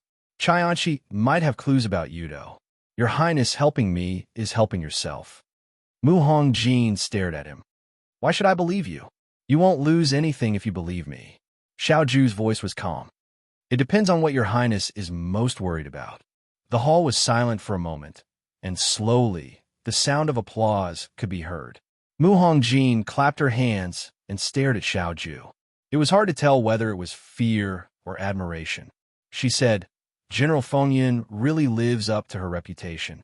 Even if you don't become a general, you can still do a good job as a counselor. Your Highness is overpraising me." Mu Hongjin stood up and said, "You're right. Yudo has infiltrated Jiang City. I've been worried about this for a long time. But how can you prove that the person you're looking for knows about Yudo's clues? Jiang City has always been easy to get out, but difficult to get in. Chai Anchi has infiltrated Jiang for many years, and Yudo has entered Jiang as if there's no one there. There must be a connection. In your Highness's mansion, there must be someone among the officials of Jiang who colluded with the Yudo to create loopholes in Jiang City. It must be done by one person. Whether it's Chai Anchi or Yudo, they both use the Yudo as an excuse to enter the city." Xiao Ju said calmly, "Your Highness wants to clean up the Yudo, but with your Highness's current ability, it's already difficult." Mu Hongjin smiled. "Oh, why would I be difficult?" Because of Xiao Lu, Mu Hongjin's smile faded. He understood the meaning of Xiao Ju's words. After King Mingji's wife passed away, at least she left behind a son who was able to hold the position of king. However, after her son passed away, she was only left with a granddaughter who was still young. Although a woman could inherit the position of king and become a princess, if it was that simple, Mu Hongjin would not have been married off to the son of an important official in the imperial court to stabilize her power. The huge mansion was only supported by two women, a pair of grandmother and granddaughter. Many people were eyeing the mansion covetously. With internal and external troubles, Mu Hongjin would not be as relaxed as she looked. Military Governor Xiao is wise and observant. Mu Hongjin sighed. "Ever since my son passed away, the people in Jiang City have been unstable. Xiao Lu is still young, so she can't take on big responsibilities. The aristocratic families have already formed their own factions and have fallen apart. They're like loose sand, so it's easy for others to take advantage of them." However, she paused and looked at Xiao Ju. "Yudo has infiltrated Jiang, so I'm afraid that the situation in Do Wei's central plains will not be stable. Your Highness is wise." So, Mu Hongjin raised her chin slightly. "Do you want to work with me?" "If your Highness is willing," Xiao Ju smiled slightly. "I'll be happy to." Mu Hongjin nodded. "I'll send people to search for Chai Anchi's whereabouts in the city. If he's still alive, I promise you that I'll be able to find him no matter where he hides. However, you have to promise me." Her eyes flashed with a hint of cunning. General Feng Yun is said to be a godly strategist. You and I will work together to solve the Yudo's predicament in Jiang City. This time, she used I instead of this Highness, which meant that she was putting herself on the same level as Xiao Ju in order to seek cooperation. Xiao Ju nodded. Of course. Since she had already spoken, Mu Hongjin's face was no longer as cold as before. She even showed a friendly smile. "Cui Yuezhi asked you to come all the way to the palace and waited in the outer hall for a long time. I'm sure you haven't eaten yet. Since you're here, you should eat before you leave. Xiao Lu will change his clothes so that he can personally thank you." She looked at He Yin again with a hint of interest in her eyes. "However, I didn't expect that Military Governor Xiao would choose a married man to come to Jiang. Is this person your lover?" He had almost choked on his own saliva. He knew that the people of Jiang were straightforward, but he was still surprised that the princess was so direct. Xiao Ju glanced at her and said lightly, "No, she's my subordinate." "Subordinate?" Mu Hongjin smiled and said, "But I heard from Yuezhi that you went to the Water God Festival together yesterday. You even walked across Lover's Bridge for her and rode on the Firefly boat."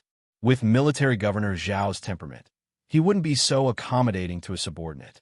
As a subordinate, isn't it a little too bold to make such a request? He Yin pondered in his heart. She was implying that she should restrain herself in the future. After thinking for a while, she bowed and said respectfully, "He Yin will listen to your Highness's teachings. He will be careful with his words and actions in the future and will not cause trouble for the governor." Mu Hongjin was stunned for a moment. She looked at Xiao Ju. "You really are a subordinate." Xiao Ju was silent for a moment.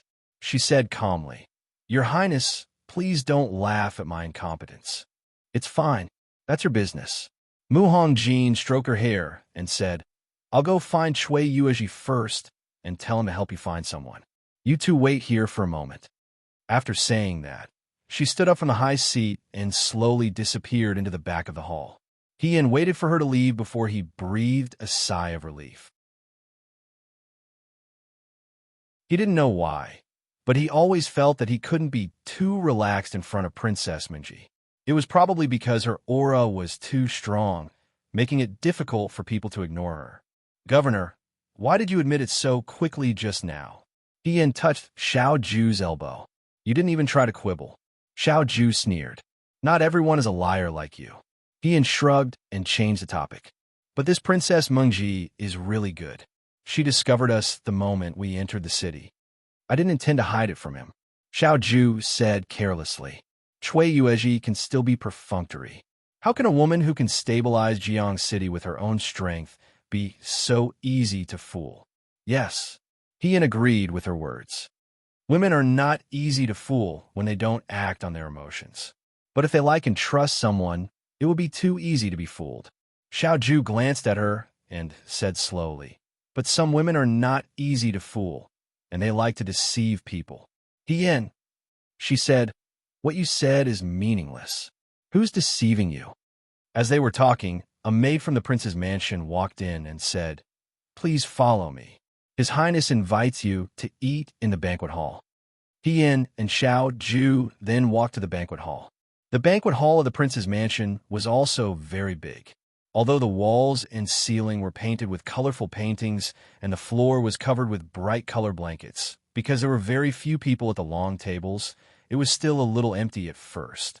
The magnificent emptiness made people feel even more lonely. Mu Hongjin sat on a small couch at the long table and said, Sit. Hien and Xiao Ju sat down at the table. I don't know what you like to eat, so make yourselves comfortable. Mu Hongjin seemed to be a little tired and leaned against the soft cushion. I asked Cui Yuezhi to go back first. It's not convenient for him to talk here. Cui Yuezhi still did not know Xiao Ju and Xiao Ju's identities, so it was indeed inconvenient for him. The food in the prince's mansion was not much different from the food in the Cui mansion. However, Hien was not very particular about food. He was happy as long as there was something to eat. He immediately thanked Mu Hongjin and picked up his chopsticks reservedly. He also remembered that the person in front of him was Princess Minji, so it was not good for him to be presumptuous. Therefore, he ate more politely. Mu Hongjin looked at Xiao Ju. Military Governor Xiao, if the Yudo sneaked into Jiang, what is their motive? Dewey.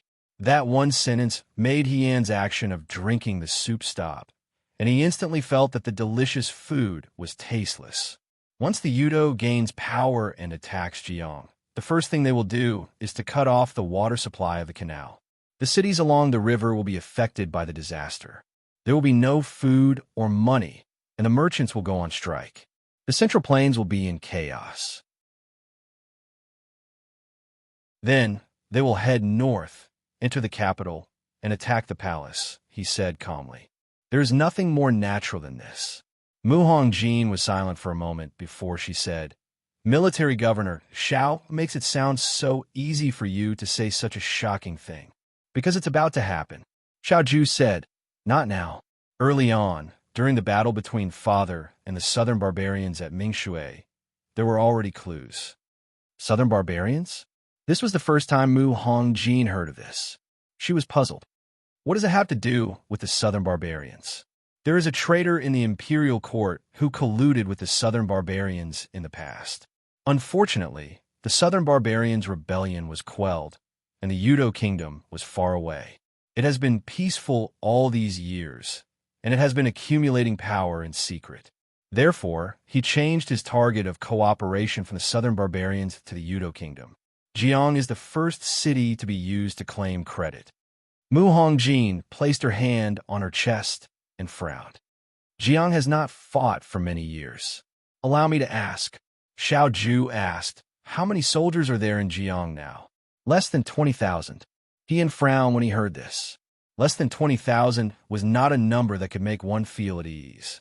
After all, there are more than 20,000 Liang province guards. Doesn't military governor Xiao have the southern prefecture soldiers under his command? Mu Hongjin asked, Can the southern prefecture soldiers be transferred to Jiang? It's too late, Xiao Ju said. He Yin and Mu Hongjin were both stunned.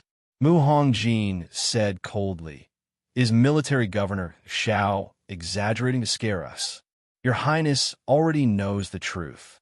If it wasn't urgent, Xiao Ju's expression was still calm. Your Highness wouldn't have been kidnapped during the Water God Festival. Mu Xiaolu was a part of their plan.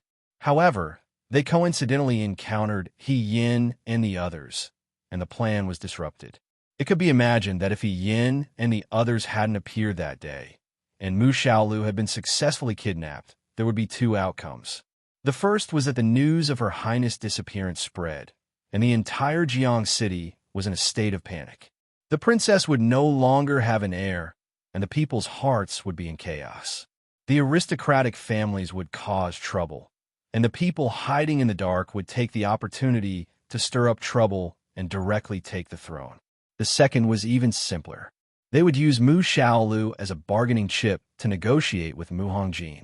If Mu Hongjin doted on this granddaughter, she would directly hand over the throne.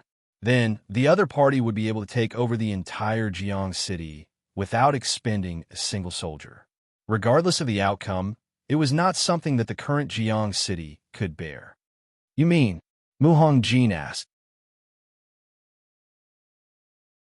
Let's prepare for a fierce battle, Xiao Ju replied. This topic was too serious. Everyone in the banquet hall was silent for a moment. At that moment, a crisp voice rang out. Grandmother! It was Mu Xiaolu. Mu Xiaolu had already changed her clothes. She was also wearing a bright red robe with golden lotus flowers embroidered on it. It was gorgeous and exquisite. She didn't wear a golden crown.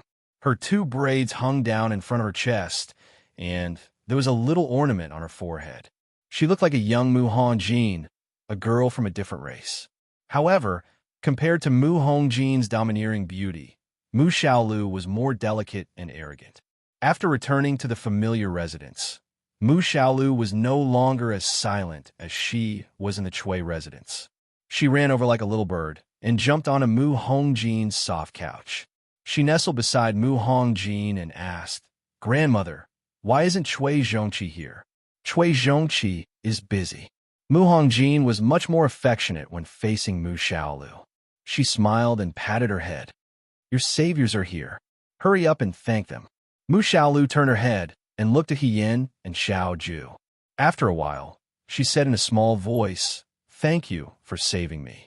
She didn't want to lose face. He Yin didn't argue with her and asked Mu Hongjin, Little Highness, how did you end up in the hands of those bad people that day? Could it be that those bad people had infiltrated the residence?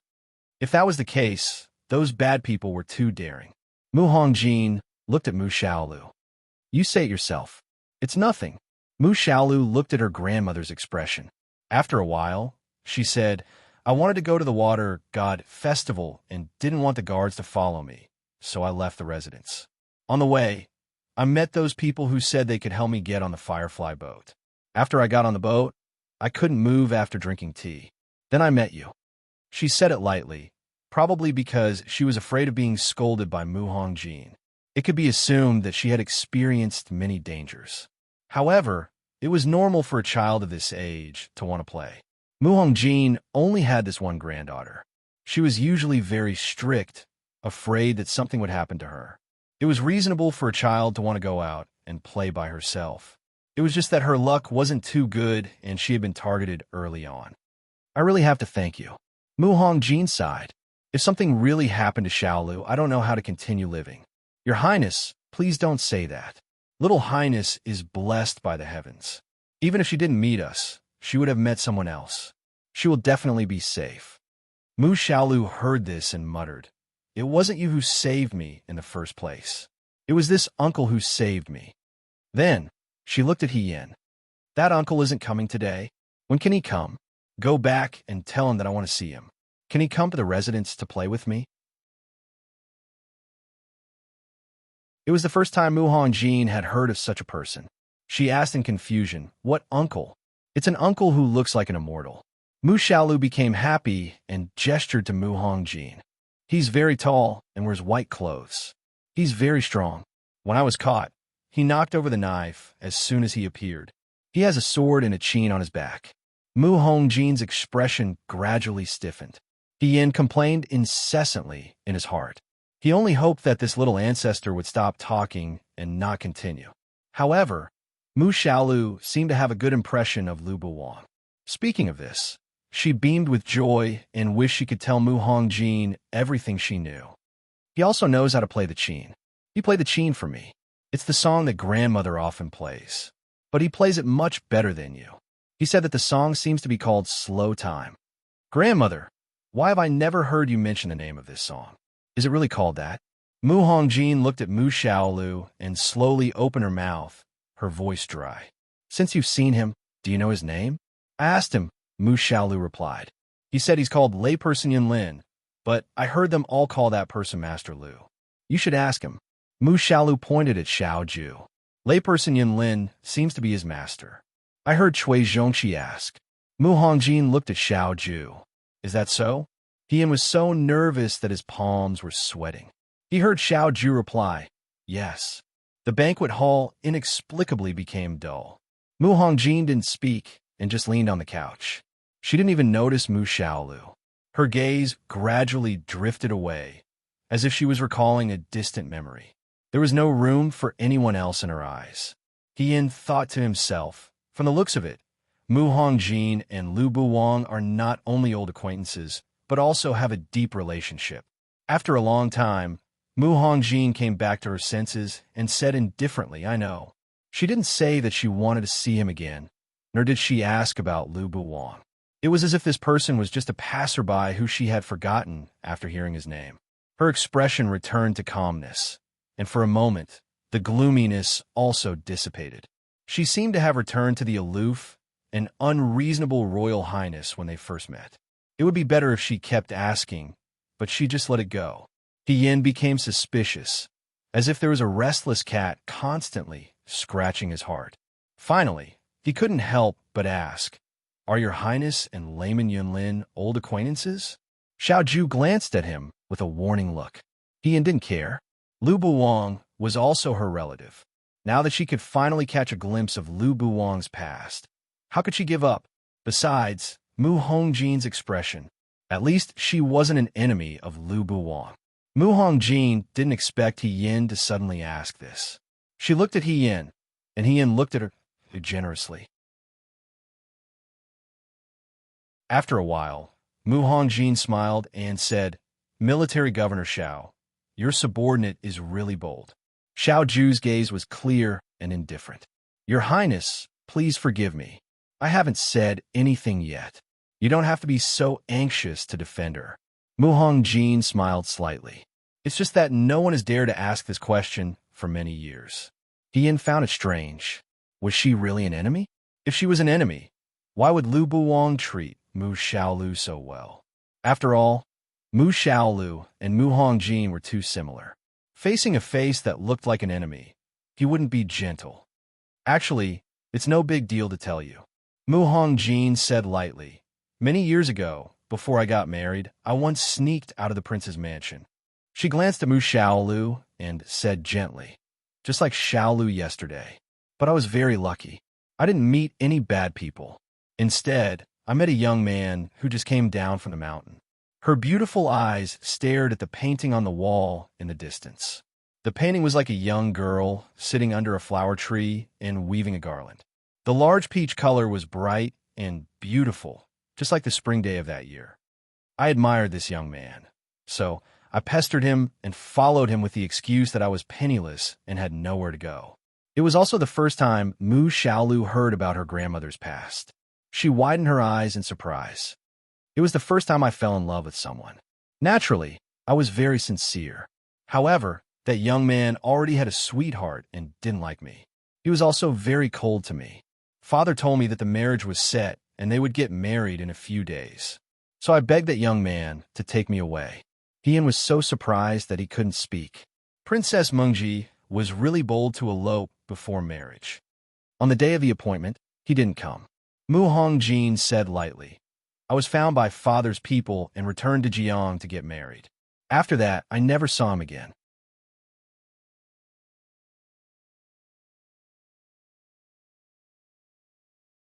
Chapter 143. After Mu Hongjin finished speaking, her expression didn't change, as if she was talking about someone else's matter. Ian didn't feel good. She thought for a while and said, maybe. Householder Yinlin didn't come that day because he had something to do. I also made an appointment with someone, but I was delayed by something urgent, so I missed the appointment. There's nothing urgent. There's no misunderstanding. Mu Hongjin smiled and said, he told me this himself. Ian didn't say anything else, but he felt that what Mu Hongjin said wasn't the whole truth. If Lu Buong really had someone else in his heart, ever since Yin met him, he had never seen any other woman. He had also never heard him mention anyone's name. Speaking of which, Mu Xiaolu was the one with the most different attitude, and Mu Xiaolu was Mu Hongjin's granddaughter. Young people always think that they're the unique one. Mu Hongjin smiled and said, I was the same when I was young, but I don't know that being unique or not depends on who sees it. In that person's eyes, I'm just the one who doesn't catch his eye among thousands of people. Your Highness, the person you're talking about is my master? Xiaoju asked. As Xiaolu said, I can't think of anyone else. Mu Hongjin said, it's just that I didn't expect him to come to Jiang. Yin thought to himself, Princess Mengji guessed wrong. According to the lady boss of the tea house, Lu Buong not only came to Jiang this year, but also every year in the past. However, Lu Buong didn't come to Jiang for Mu Hongjin, right? What's this? Is it better not to meet? Mu Xiaolu curled her lips and said, that person really has no taste. Grandmother is the most beautiful and powerful person in the world, but he's actually willing to let her down? Is he blind? I think he shouldn't be called Householder Yinlin, but Householder who has no taste. You. Mu Hongjin poked Mu Xiaolu's head and scolded with a smile. You're so young, but you know what it means to let someone down? He won grandmother's favor, but not only is he not grateful, but he also doesn't take it seriously. If this isn't letting her down, then what is? Serves him right for not being able to marry grandmother. I don't want my grandfather to be such a person. Mu Xiaolu said angrily. She was a child and spoke without fear. It was probably because when she was born, Mu Hongjin's husband had already passed away. Since she had never met him, she didn't have any feelings for him. Thus, when she spoke of this matter, she didn't have any scruples. Sure. Mu Hongjin smiled and hugged Mu Xiaolu. Then, our Xiaolu's future husband must cherish Xiaolu and never let her down. Of course. Ian didn't feel good when he saw the happy and harmonious appearance of the grandfather and grandson. There were thousands of different kinds of people in the world, and the number of people who were destined to be together was like the grains of sand in the Ganges River, innumerable. However, if you were misunderstood and couldn't say it out loud, that would probably be the most regrettable kind. Even the precious delicacies couldn't make her happy. After eating with a heavy heart, Xiao Ju and Yin got up and said goodbye to Mu Hongjin. Mu Hongjin nodded. When she turned to leave, Yin finally couldn't help but look at Mu Hongjin and ask, Your Highness, since you already know that your old friend is now living in the Chui mansion, why don't you ask about his current situation and his experiences over the years? From the beginning until now, ever since she knew that Lu Buong was the person who saved Mu Xiaolu, Mu Hongjin had played down the past and never mentioned this person again, as if Lu Buong had nothing to do with her. Mu Hongjin was slightly startled, and then looked at Yin and said lightly, That's all in the past. As for now, he and I have nothing to do with each other. After the meal, Yin and Xiao Ju said goodbye to Mu Hongjin. After leaving the mansion, Yin couldn't help but look back at the vermilion gate of the mansion and said hesitantly, Your Highness, do you really only treat my master as a stranger now? Xiao Ju said, Love is deep and hate is deep. People who have really let go will not deliberately forget something. What do you mean? I mean, he raised the corners of his mouth slightly. Lady, he really doesn't know how to observe people's expressions when it comes to love. Was this a blow to her? Ian thought. Besides, how could he blame her? In her previous life, she didn't have any occasion to carefully figure out other people's thoughts, except for the enemy generals. Besides, women's minds were delicate. If a woman really wanted to hide her feelings, she would definitely not let others see through her. "You speak as if you know very well," she retorted. "A little better than you." He walked forward leisurely, and Hien hurriedly followed.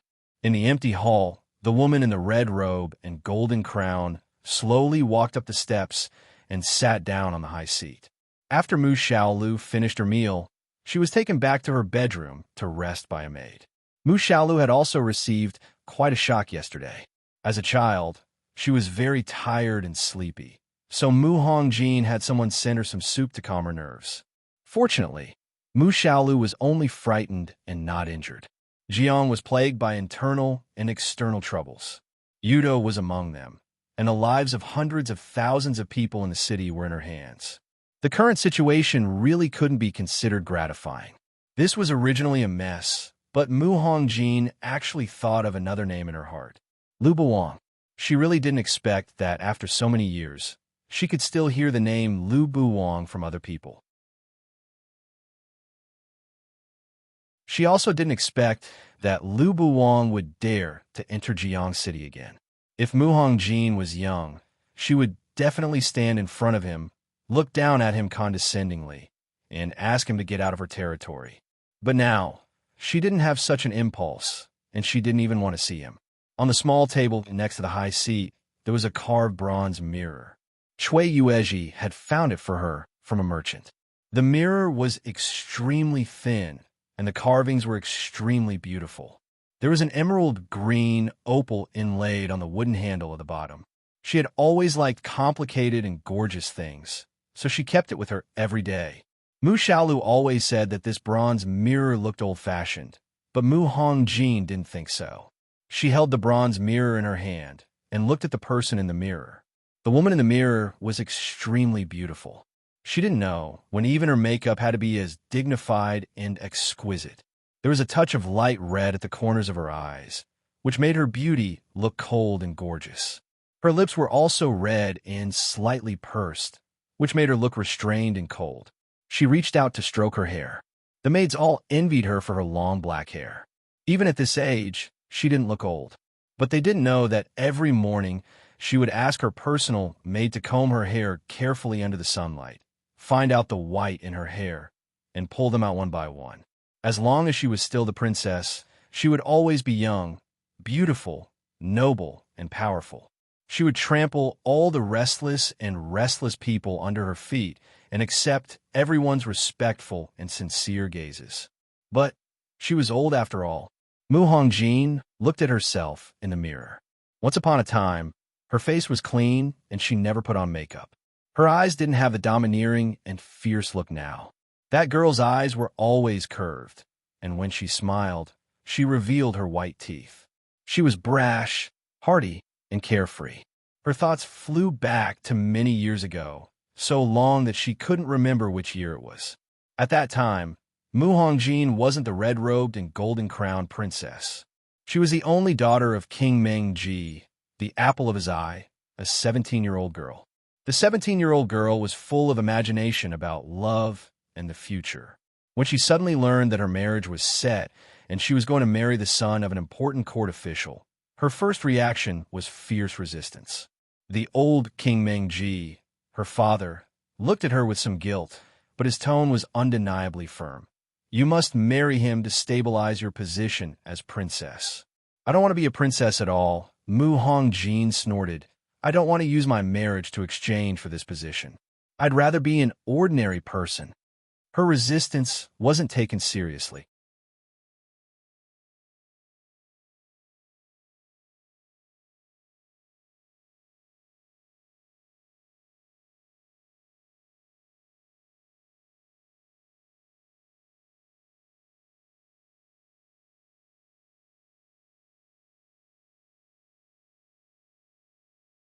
Chapter 144.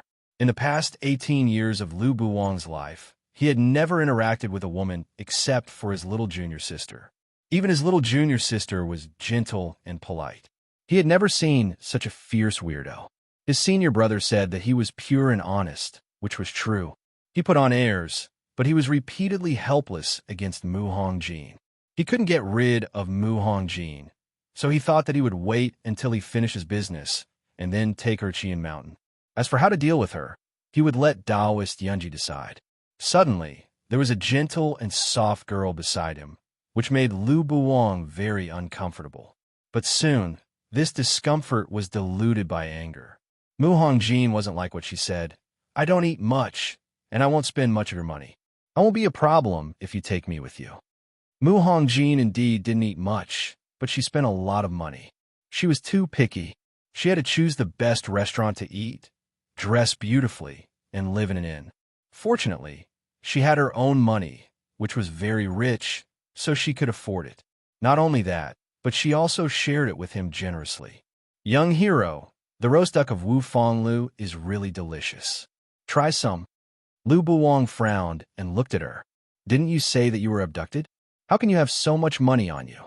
When the abductor abducted you, he must have been so kind that he didn't search you, right? Mu Hongjin was stunned and said apologetically, You found out. Well, in fact, I wasn't abducted here. She leaned close to Lu Buwang and whispered in his ear, I ran away from my marriage. Lu Buwang looked at her in surprise. It's true. I didn't lie to you. My father wants to marry me to an old man who is older than him. Look at me. I'm so young and beautiful. How can I marry into a tiger's den? I heard that the man is a pervert.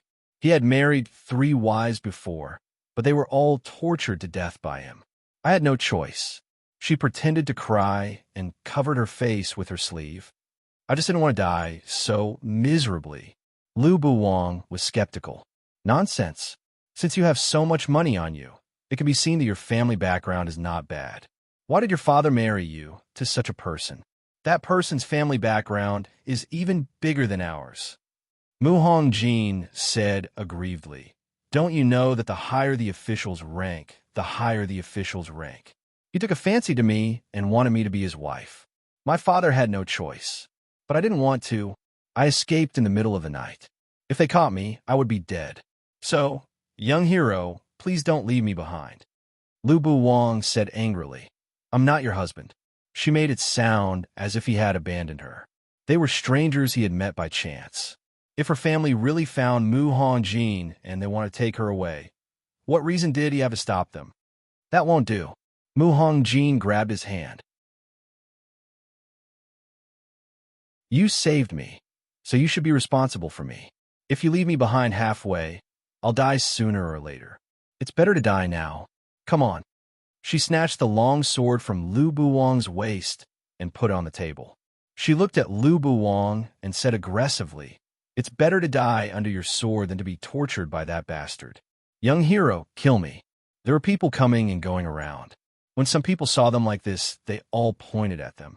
Lu Buwang immediately blushed and said angrily, What nonsense are you talking about? If you don't promise to protect me all the time, I'll always be like this. The young man was instantly overwhelmed. How could there be such an unreasonable woman in the world?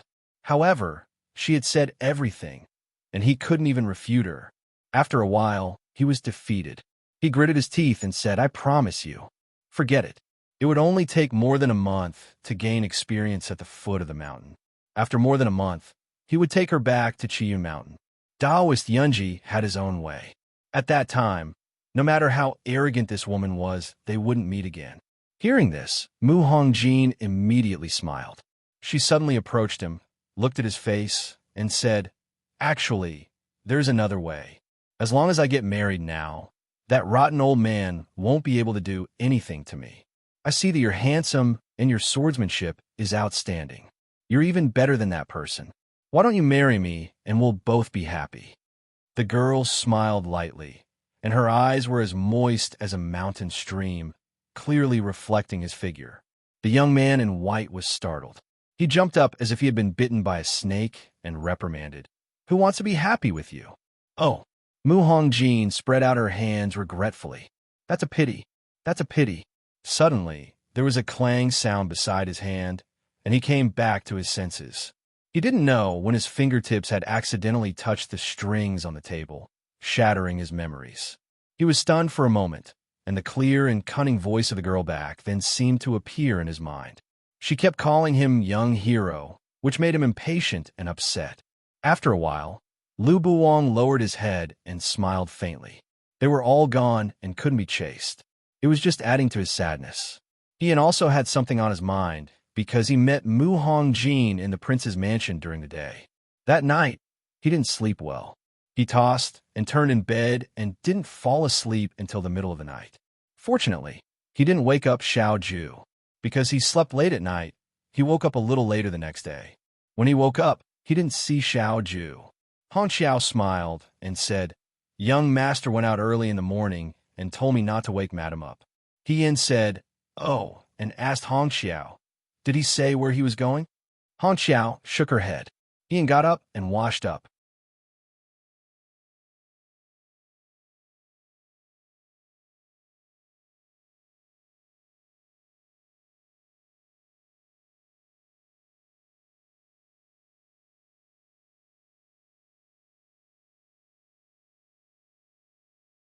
Did they want her to be Xiao Ju's concubine? Or did they want her to step down to make way for Ling Xiao? Was there something wrong with her brain? We didn't say anything wrong. Madam Xiao, you won't be liked by your husband sooner or later. The lady with the loudest voice laughed and said, "Madam Xiao, please don't blame us for not being nice with our words. We're only saying this because we treat you as our own. Don't treat us as outsiders." Oh, since they couldn't do it openly, they were trying to sow discord? Ian had been with Xiao Ju for a long time and had learned a thing or two about his ability to scold people without using any vulgarities. He immediately shook his head and smiled sweetly. "Don't treat us as outsiders. Don't treat us as outsiders. I know that all of you have good intentions. However, you're worrying too much. My husband treats me very well. Even if I don't know how to play the zither, chess, calligraphy, and painting, he wouldn't blame me at all, let alone if I didn't know how to play the zither. I have a bad temper, I get angry and ignore people easily. My husband, on the other hand, would always be patient and coax me. He would cook noodles for me and take me to buy noodles. He would remember every word I said. He even remembers things like menstruation better than I do." Ian glanced at Ling Xiao and saw that Ling Xiao's expression was not good. He felt proud and spouted more nonsense. "What's so difficult about learning the zither, chess, calligraphy, and painting? When I'm unhappy, my husband will use his skills to make me happy. What you've seen is just the tip of the iceberg. There are many more that you haven't seen." Outside the courtyard, Xiao Ju had not reached the garden. She had just turned the corner when she heard He Yan's pretentious sigh. He used a disgusting and sickening tone to speak. "Sigh, such an outstanding and unreasonable man only dotes on me. He can't tolerate anyone else in his eyes. What can I do?" That you're tuning in to the Warrior Lore YouTube channel. Don't forget to subscribe and join us on this journey to catch the most captivating stories.